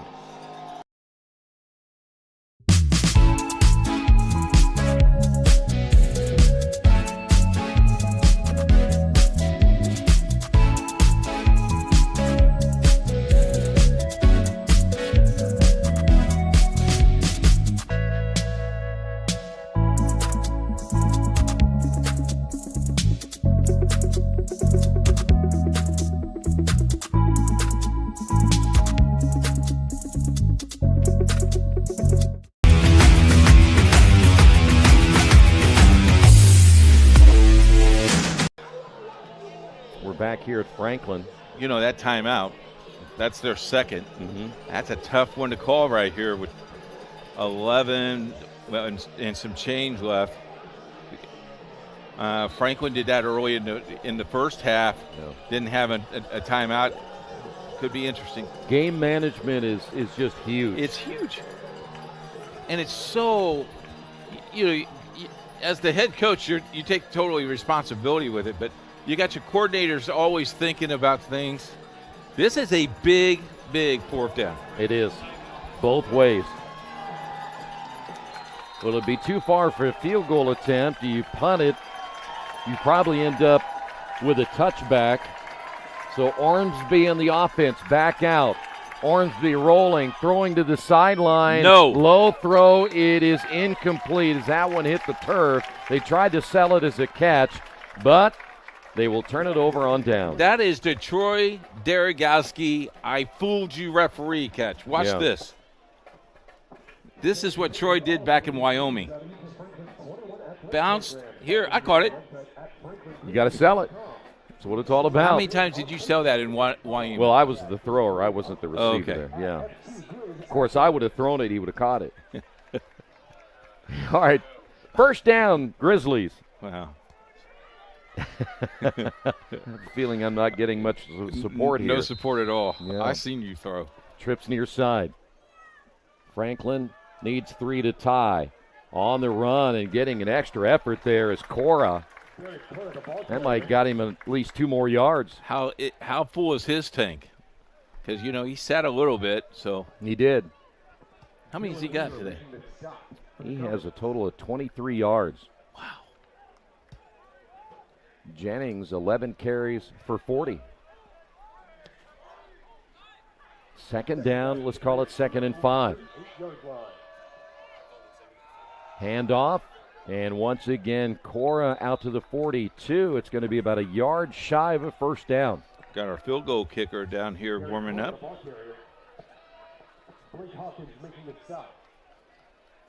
Well, there is no wind today, so there is not even a factor when it comes to kicking the football today.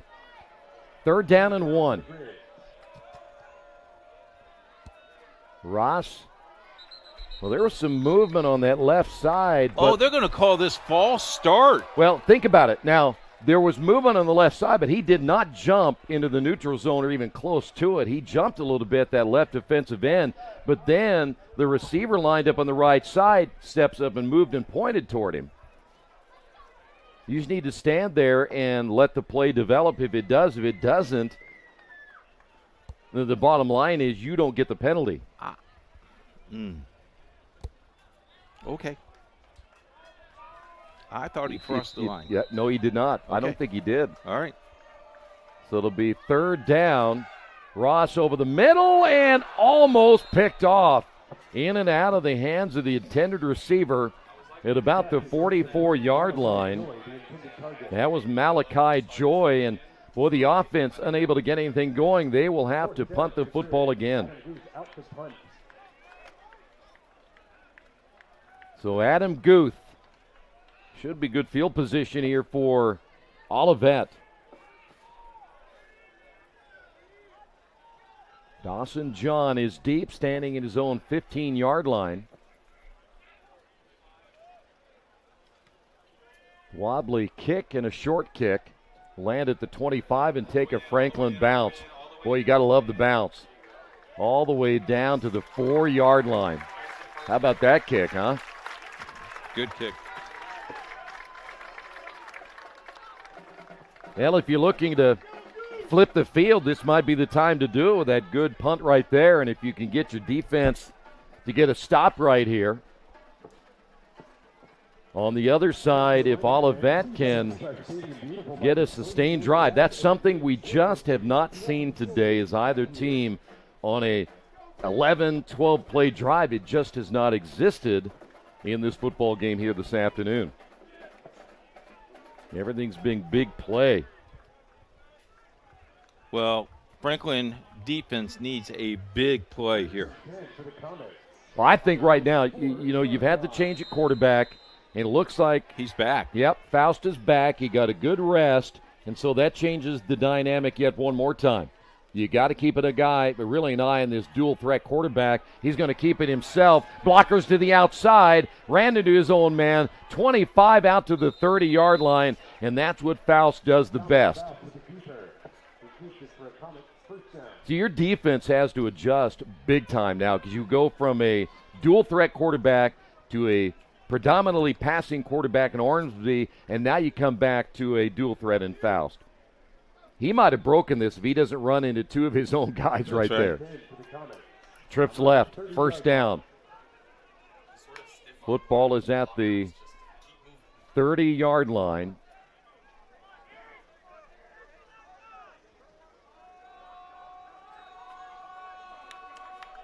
Olivet taking their time here, getting the play in the pitch near side. Big hit. There's number 17 once again, Bo Hess. Gain of just a couple on the pass play, and the running back slow to get up. Another player down for Olivet. This will give each team a chance to take a break. We'll take a timeout as well. 9 minutes even, 22-19, Olivet. I'm Keith Myers, Vice President of IndianaSRN. Thanks for joining us. Do you know IndianaSRN broadcasts 350 games a year? All sorts of sports? Yeah, we do. Hard to believe, isn't it?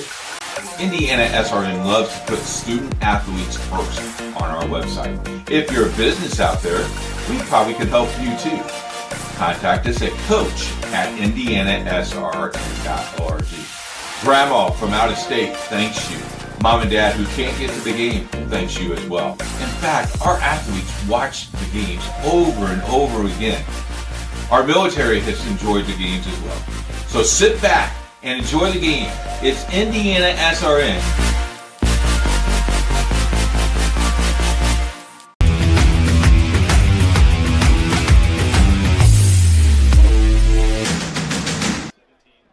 We have a lot of alumni tuning in today, Troy. Well, and they're seeing a guy right there. When you talk about he's played a good player, game. Yeah, he came off the bench. Bo Hess, and he's just been a one-man wrecking crew. Now the defense, second down. See if they can get a big play right here and stop Faust from making a big play on the other side. Handoff. Big hole to about the 38-yard line. That's right on the carry. Let's talk fashion a little bit, though. When did it become fashionable to wear a long white T-shirt underneath the jersey? Well, I think it just comes down to what your preference is, right? Yeah. You could probably wear some because he doesn't want to get a carpet burn, it'd be my guess. I think that's right. Trips left, third down and about 2. Oh, Franklin was going to blitz. Yeah, they had Hess on this side, ready to shoot the gap if possible. But you got to be careful. If you overshoot it, Faust can hurt you. Faust has his big fullback in there as well. Swing pass far side. Ball's going to be caught and dropped. Great play. No, they're going to count it as a catch, Troy. I know, it was a catch. Okay. Yeah, but great play defensively. Okay. Sorry about that. Trying to see who that was. Is that Cora? No. It's the other number 2. That's got to be. That was Ojada. From Ojada, Carmel. number 2, yes. And wow, he came up. He's the best, one of the better defensive linemen, defensive ends, edge rushers you're going to see in the conference. But he made the big stop right there and forcing Olivet to punt the football away. Low snap, gets by the punter. This is going to be big right here. Ball still loose. and picked up all the way down to the 4-yard line. What is that? That's called a big-time muff by the Olivet special teams. Man, oh man. And all of a sudden, you're Franklin have the football at the 5. And you got 7 minutes to play. Yeah. You don't want to score too soon, do you? Yes. Okay. Yeah, I tell you what, I'm trusting my defense because they just came up with a big play right before that. How about the Gremlins on the field today? Yeah. Well, we saw a high snap over the head of Kai Ross. That cost Franklin, and now you saw a low snap to the punter of Olivet, and it cost him there. What you need to do, though, you need to hang on the ball because they're going to come after the ball. Yep. Hang on to the ball. Take care of the ball. Cora back in. 1st and goal from the 5-yard line. Handoff around the right side. Can Cora cut the edge? No. He got to the 4. Boy, did they kick. They close speed there quick. Now, if you're on the other side of the football for Olivet, this would be big if you can hold Franklin to a field goal. Would you go for the field goal? Yeah, I'd go for the tie at home. Okay, yeah, all right. Still plenty of time. So you okay. Now, if you're asking me at the end of the game, would I go for a field goal? I'd probably go for the win, but we have too much football to be played. Yeah, you're right. Football again at the 4. Ross. Oh, Coach Henson did not like the play. Yep, timeout. And Franklin will talk about it with 6:47 to go. They're down by 3. Every person has a story waiting to be told. Mr. Jack comes in every Monday. That's right. One day I noticed his hat said he was a Korean War veteran. I asked him if he'd ever been to the Korean War Memorial. No, I never had a chance to go. That was the day I knew we had to do whatever it took to get him there. Manny made it happen. I got to go to Washington, D.C. to all the memorials. The World War II Memorial, Naval Memorial, Korean War Memorial. Took all kind of pictures and everything, and it was a good trip, too. I'm glad that I could be a part of Mr. Jack's story.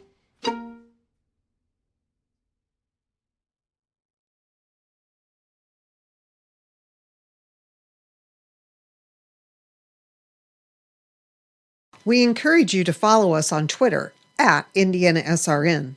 Find upcoming games, video highlights, and much more. Big opportunity here for the Grizzlies. 2nd down and goal from the 4-yard line.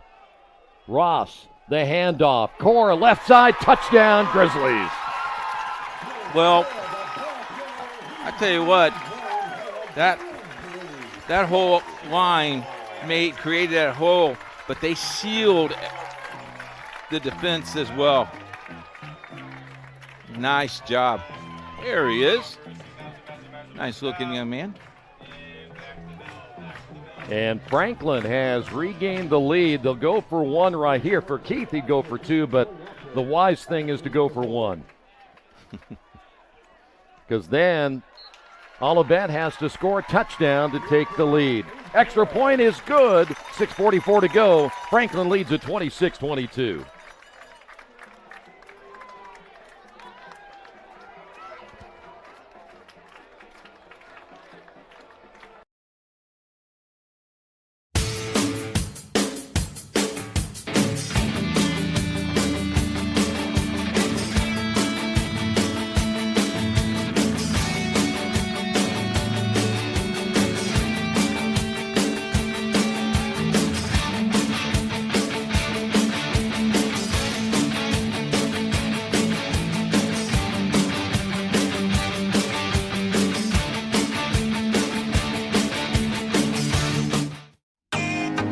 Can't get to a computer? Then we've got you covered. Just go to the IndianaSRN app and stay up to date with all of your favorite teams. You can watch live coverage or relive the experience with our on-demand service.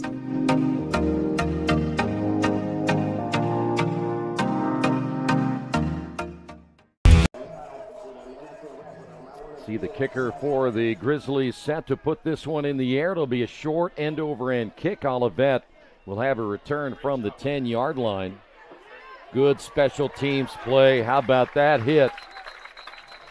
Number 46, in there, Devontae Brown out of Bloomington South. You know, there's two things you look at, and again, the mistakes that have been made. That's one of them. But you talk about special teams play. You had the big mistake by Olivet, but I think the special teams play for Franklin has been real key today, too, because they have not given up any really big runs at all. Not big runs. Comets won the game last year, 35-31. They scored the final 14 points of the ball game to pull out that win. At one point, Franklin led late, 31-21. So I talked to Coach a little bit about it. That in the coach's show, didn't get to the coach's show. I'd rather not live on that one, Keith. Let's move on. Yeah, most coaches do. They don't like to lose. They'll talk about a win, but there's no sense in talking about a loss. All right, here we go. Trips near side. First down, Olivet from the 25-yard line. It'll be a quarterback keeper, this time read out well. What was interesting there is Faust got lifted high in the air. But it was his own man. He was on top of his own man. He looked like he went from about 6'1" to about 6'7". Yes, he did. It looked like he was going to try to hurdle and just didn't get it done. Football will be placed at the 26-yard line. Tick, tick, tick, tick, tick. The clock is a factor now. It'll be big. This is where you got to really manage. Now, remember, though, they have not had a sustained drive today. It's all been big play offense. And here's the other thing. Circle it. Olivet only has one timeout left. That'll be big, too. Play action pass. Down the middle of the field, has a man. Ball caught at the 45-40, 35-30. Foot race to the end zone. Breaks a tackle. The 5, touchdown, big play, Olivet. Wow. Sicarius Ball. What a throw, though, by Faust. Wow. He put it on the money, and the rest of it was up to Ball. You know, earlier in the game, we talked about the secondary for Franklin. Look at this. He had plenty of time, too. This is right on the money. There's the strip, and just didn't get it done. Oh, I would rather see him try to tackle him there. All right, extra point. And by the way, this is big right here. Yet Olivet was down one man on special teams. You want to drive a coach crazy? Have one guy short on special teams. How about this? That was your last timeout. Yeah, that's big right there. Let me go back here now. That play, see if we can, if they haven't picked it up or updated it on our score sheet yet, because I want to see how many, you think about how many big plays we've had in this football game is just incredible. And we just talked about that a little bit ago. You know, really can't give up the big play like they did right there. Speed kills, as they say, and been going on for a long time, that's for sure. But today it has really helped Olivet. Hey, we want to thank our sponsors, corporate sponsors today. We want to thank Official Humans. Officially Humans? Official Human. Oh. Morales Group, Aspen Creek Grill, Burtner Electric, Boilermaker 374, Clean Slate, and Piper Logistics. Let's see, maybe we had some Officially Humans here. Hey, would the aliens be next? Or? Yeah, I think so. All right, extra point attempt. And the kick is on the way. It was more of a knuckleball. It's no good. Now, I just said how big that is because now Franklin needs a field goal to go ahead. 5:41 to go in the fourth. Olivet leads it by 2.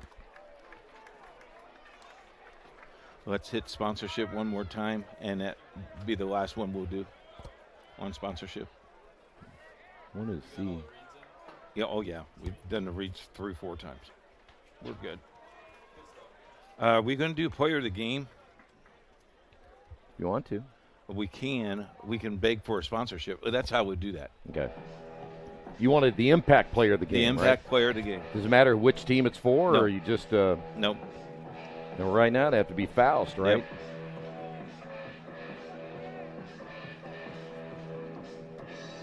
And then if we get a sponsor, and if it's a, are we off the air? I don't have anything on my monitor. Faust, 180 yards on the ground, 172 yards in the air. Crazy. Back once again here at Franklin. The impact player of the game coming up. We're looking for a sponsor of that. I'll tell you a little how you can get that as a sponsorship right after this. And you probably heard us coming back how Faust, over 300 yards of total offense today himself, is the leader here so far. Franklin will have a return. Only 5:41 remaining in this one. They've got to get into field position at least in this one. A return to the 20 and then a scrum right there, a couple extra yards. As we will have an impact player of the year, of the game every week. If you like to sponsor that, you can contact us at coach@IndianaSRN.org. Impact player could be on the visiting team or the winning team or the home team. Just the impact player of the game. Well, another timeout on the field. Again, the football at the 22-yard line. Don't forget, again, we have two big games coming up later today. 6 o'clock and 7 o'clock, correct, here on the network? Yes, sir. You know, the guys calling that game, I know they're the B and C team, but they're okay. I'm not saying a word. Ross to throw, ball caught near the 29-yard line. You need a 5-minute and 23-second drive here.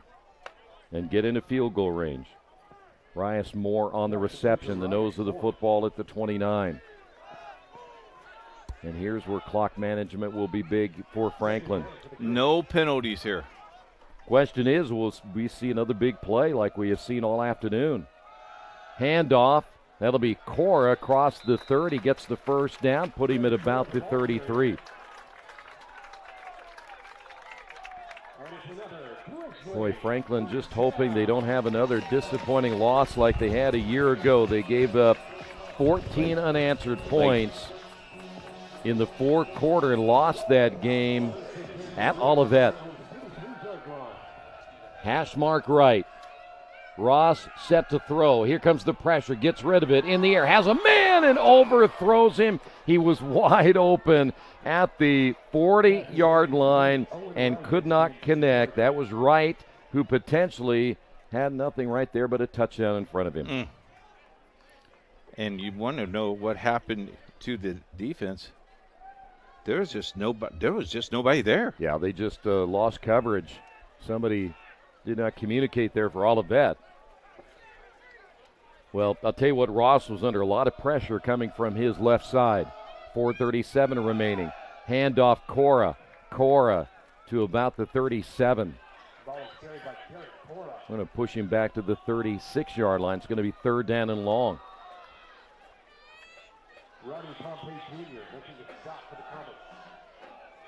Well, this is a big play. I mean, you're going to have to go for it even on fourth down. You do not want to give it back to Olivet with under 4 minutes to go. Oh, you'll never get it back. No. Here comes the pressure. Serene pass. It'll be caught by Cora. Breaks, tackles, first down and more. Can he Gets go? The block. Can he Gets go? The 40, 35, 20, 15, 10, 5, touchdown. Cora, another big play. And the crowd going nuts here at Franklin College. He stumbled at the 50, at the 30, and at the 20. Well, I can't wait to see that one again. How about that play? My. Now, well, do you go for two here? Here we go. Here's the first stumble. Right there. Big broken tackle. There's your block. That was the key block right there by number 5, Rias Moore. My, oh my. Wow. Well, listen, it should stay within the big play day, which is that's what we've had.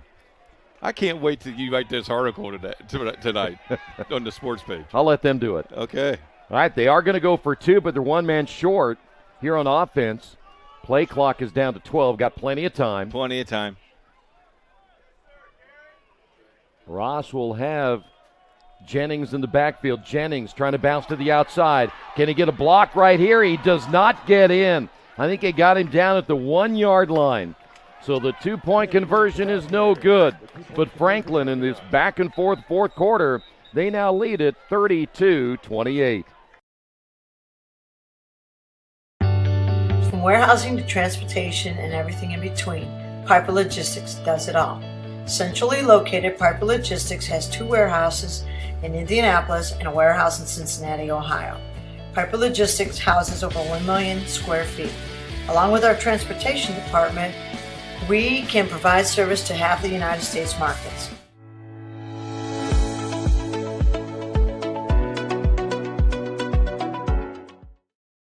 We encourage you to subscribe to our YouTube channel, IndianaSRN. Hit the bell to get notifications for upcoming games and more. Watch as many games as you want, as many times as you want.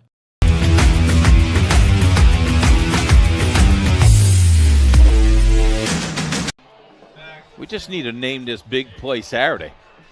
Been here anyway, and by the way, still a injured player for Olivet. They're working on him back at about the 5-yard line. Yeah, think about this. That last play was 64 yards. We've had a 74-yarder by Olivet right before that. We've only had the one play. The 4-yard run? The 4-yard run by Cora that gave Franklin the 25-22 lead. Everything 65 yards, 32 yards, 54 yards, 51 yards, 77 yards. I think you get the point. Young man is up and walking on his own. Roman Robinson. By the way, to give you an idea for Cora, 4 receptions now, 121 yards, 2 touchdowns. He and Joy both over 100 yards. And for the second straight year, Ross over 300 yards against Olivet. He is 20 of 33, 301 yards. Well, you need to kick this deep. They're out of timeouts. We'll see what happens. 350 and stop the big play. Deeper kick this time inside the 5. Nice return at the 30, 35, and all the way to the 38, possibly 39. So a great return for Olivet.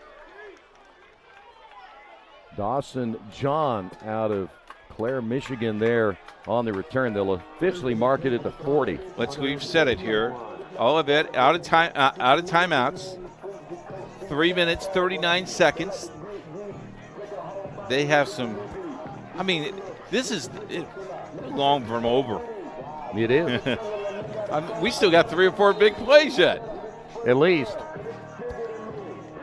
Well, now Faust came back in after getting a much-needed break, and what does he do? Comes up with a big play, so let's see if he can do it right here. 60 yards to take the lead. A field goal will do them no good. They're down by 4. Faust fakes the handoff, rolls. Here comes the pressure. He fumbles the football, picked up by Nuji, and it's going to be a big loss. That was all because of Jaira Ojadu. He just split the defense. That's a great play. Does that give you the idea of Jaira Ojada, his quickness? Look at this. Here's the fumble. Now think about that. That's an edge rusher, a defensive end at 6'4", 260. On the opposite side of the field. Running him down, yeah, from behind. That's a huge loss. Here's our quad split. We got quad split again. That's the 3rd time we've seen it in 2 days. Franklin's going to have to cover this. Now it's going to be 5 out there, and there's going to be a caper by the quarterback.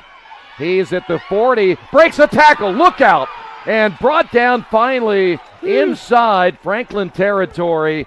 Well, I love that play, and I'll tell you why. It took all these tacklers to this side. And all their speed. Yeah. Wow, that was close. I will tell you this. There was fans on their feet going, no. Not again. Faust, by the way, 170 yards rushing. Franklin has a man down. We've seen a lot of players going down here in the 4th quarter, but boy, how close was that? Faust. You know, the thing is, you saw the 4 receivers, then you sent a receiver. So 5 defensive players had to come this way. So you take 5 offensive linemen, you take all those blockers there, you don't have many defenders left. Yeah. I mean, that's a great play by Olivet, but at least from a standpoint of the Franklin defense, they were able to stop the touchdown. You're maybe one shoestring away from giving up another big score. Darian Porter out of Evansville Bossy coming off the field there for Franklin. First and 10 for the Comets from the Franklin 42-yard line. Still a long way to go. Football at the 42, 2:29 remaining here in this fourth quarter. Franklin leading it by 4.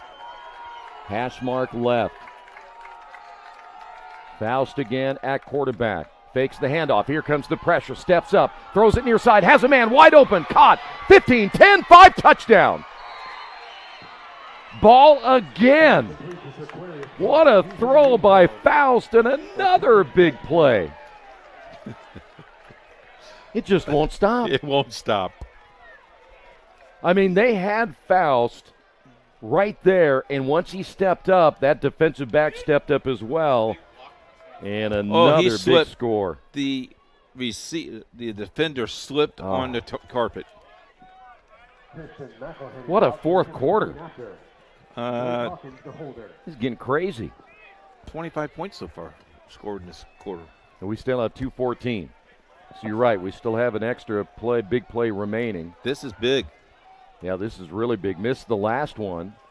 This kick is on the way. No. I think he got this one. Yes. Oh, good. 2:14 remaining. Olivet 35, Franklin 32.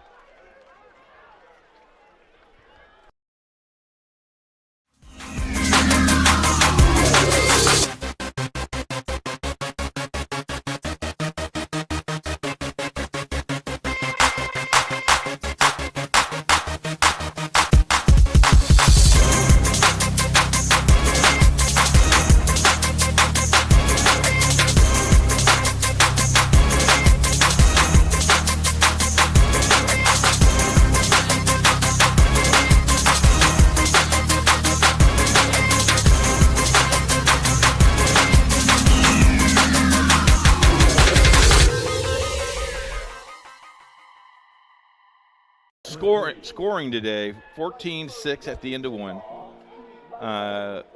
Let's see, 14-13 at halftime. And then 8 points in the third quarter for Olivet, 6 for Franklin. 23-22. Yeah, and 13 points each in this quarter. And we still got 2 minutes and 14 seconds. All right. And this ball is going to go out of bounds. That's big right there. And that is not good for Olivet. Well, we've seen about everything. We've seen, when you consider some special teams play, good and bad. We've seen offense good and bad. We've seen defense good and bad. First game of the year, a lot of that you kind of expect. Yep. But now it's up to Ross. This ball goes to the 35-yard line. Coach Hensel just asked the officials to put it on the far hash. I wonder if there's some, a big play. You might as well run the sweep. Yeah. All right, here we go. 2:14 remaining. What do we got left? All right. Well, how big would it be to get this back right here? You at least need 3. Man in motion, left to right. Ross to throw. Sideline, double coverage, and is it picked off? Did he stay in bounds? I think he did, and that is another interception for Ross. He threw it into double coverage, and there to make the interception looked like Deonta Huffman. Tough throw, third interception of the day by Kai Ross. Yeah, he'll watch this tonight and go, I should not have thrown that ball. Boy, if you were a Franklin fan, you were just hoping maybe it was out of bounds.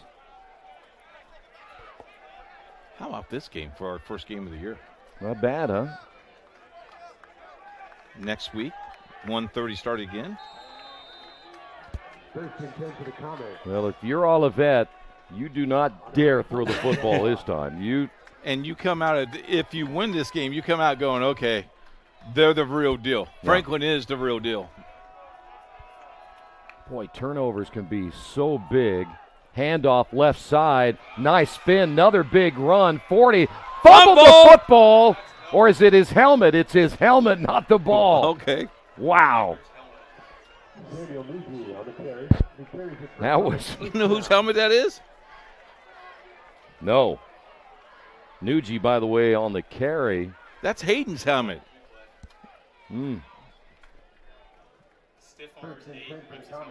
Whipped his helmet. Look, I thought that was the football. Yeah, I did too. I'm glad there's no head on that. No, I was going to say, he kept the head. That's the important part. But another big run and a first down.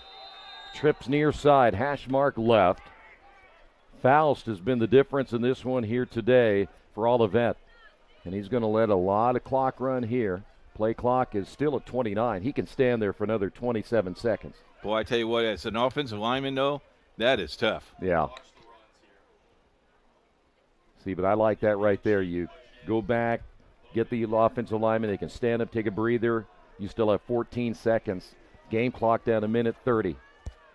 Not much Franklin can do right here. They'll get the snap in time. Handoff right up the gut. Run again there by Nugie. We lose another helmet? No, but I think some of the Olivet players were a little bit upset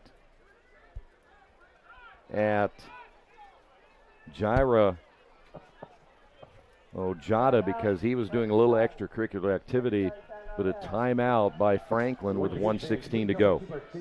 All right, next week we're back here, and I know you'll talk with the coach this week for next week's game, and I'm sure that, you know, they liked a lot of things they saw today, but they know they got to find a way to shore up giving up big plays. I think next week is also Armed Service Day here at the ball at the football field. I'll double check that. Check our website, as sports page will have not only the recap of this game but the recap of that. You can follow us on, I guess it's X now. That's what? The Twitter is no longer called Twitter. Yeah, well, X. it's still well, I still call it Twitter. You can still call it Twitter. Okay, you can follow us on Twitter at IndianaSRN. Well, this is a tough one today for Franklin, and I'm sure if you look back, like you said earlier, if Kai Ross could have that one throw back, threw it into double coverage, he'd love one more chance at it. So 1:16 to go. Trips near side, second down. They will run it, as you would expect. Diving ahead will be Faust. And Franklin is going to use their, I believe, their final timeout. Yep. That is their final timeout. So you can run this one, and then you have fourth down. This game pretty much is over. Yeah. Yeah, you need to get a turnover somehow. Cherry turnover, please. At least one. Two more games coming up today, as we mentioned. 6 o'clock, 7 o'clock. You have North Park, Manchester, DePaul, and Rose-Hulman. That'll be a fun one. That will be a lot of fun. No, there'll be nobody in Greencastle left in that. No, they will all be there. By the way, we'll have all those, in fact, all of today's college scores on the sports page tomorrow. How do you get that sports page? You can either go to IndianaSRN.org, you can go to RadioTroy.com. Both of those websites will take you to the sports page. You know the guy that does the sports? I don't know him personally, but the editor's a good guy. He's a great guy. They sponsor our SRN football poll on Friday nights. And we try to make corrections on that poll as much as we can, too. A lot of times there is corrections.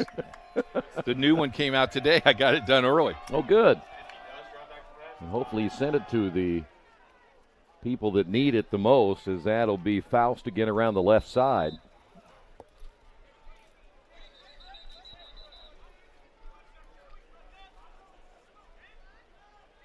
Try to get everybody unpiled right here. Looks like Faust may have lost his hat as well.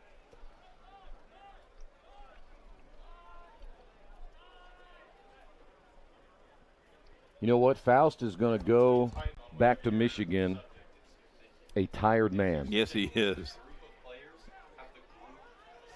It's time to... Let's wait one more play before we announce our impact player today. Ormsby is back in. I think Faust is done for the day. He went to the sidelines after that last run. Faust will end up with over 200 yards rushing today. 203 to be official. So you're giving it away right now? Well, no, I'm just saying he had a great day.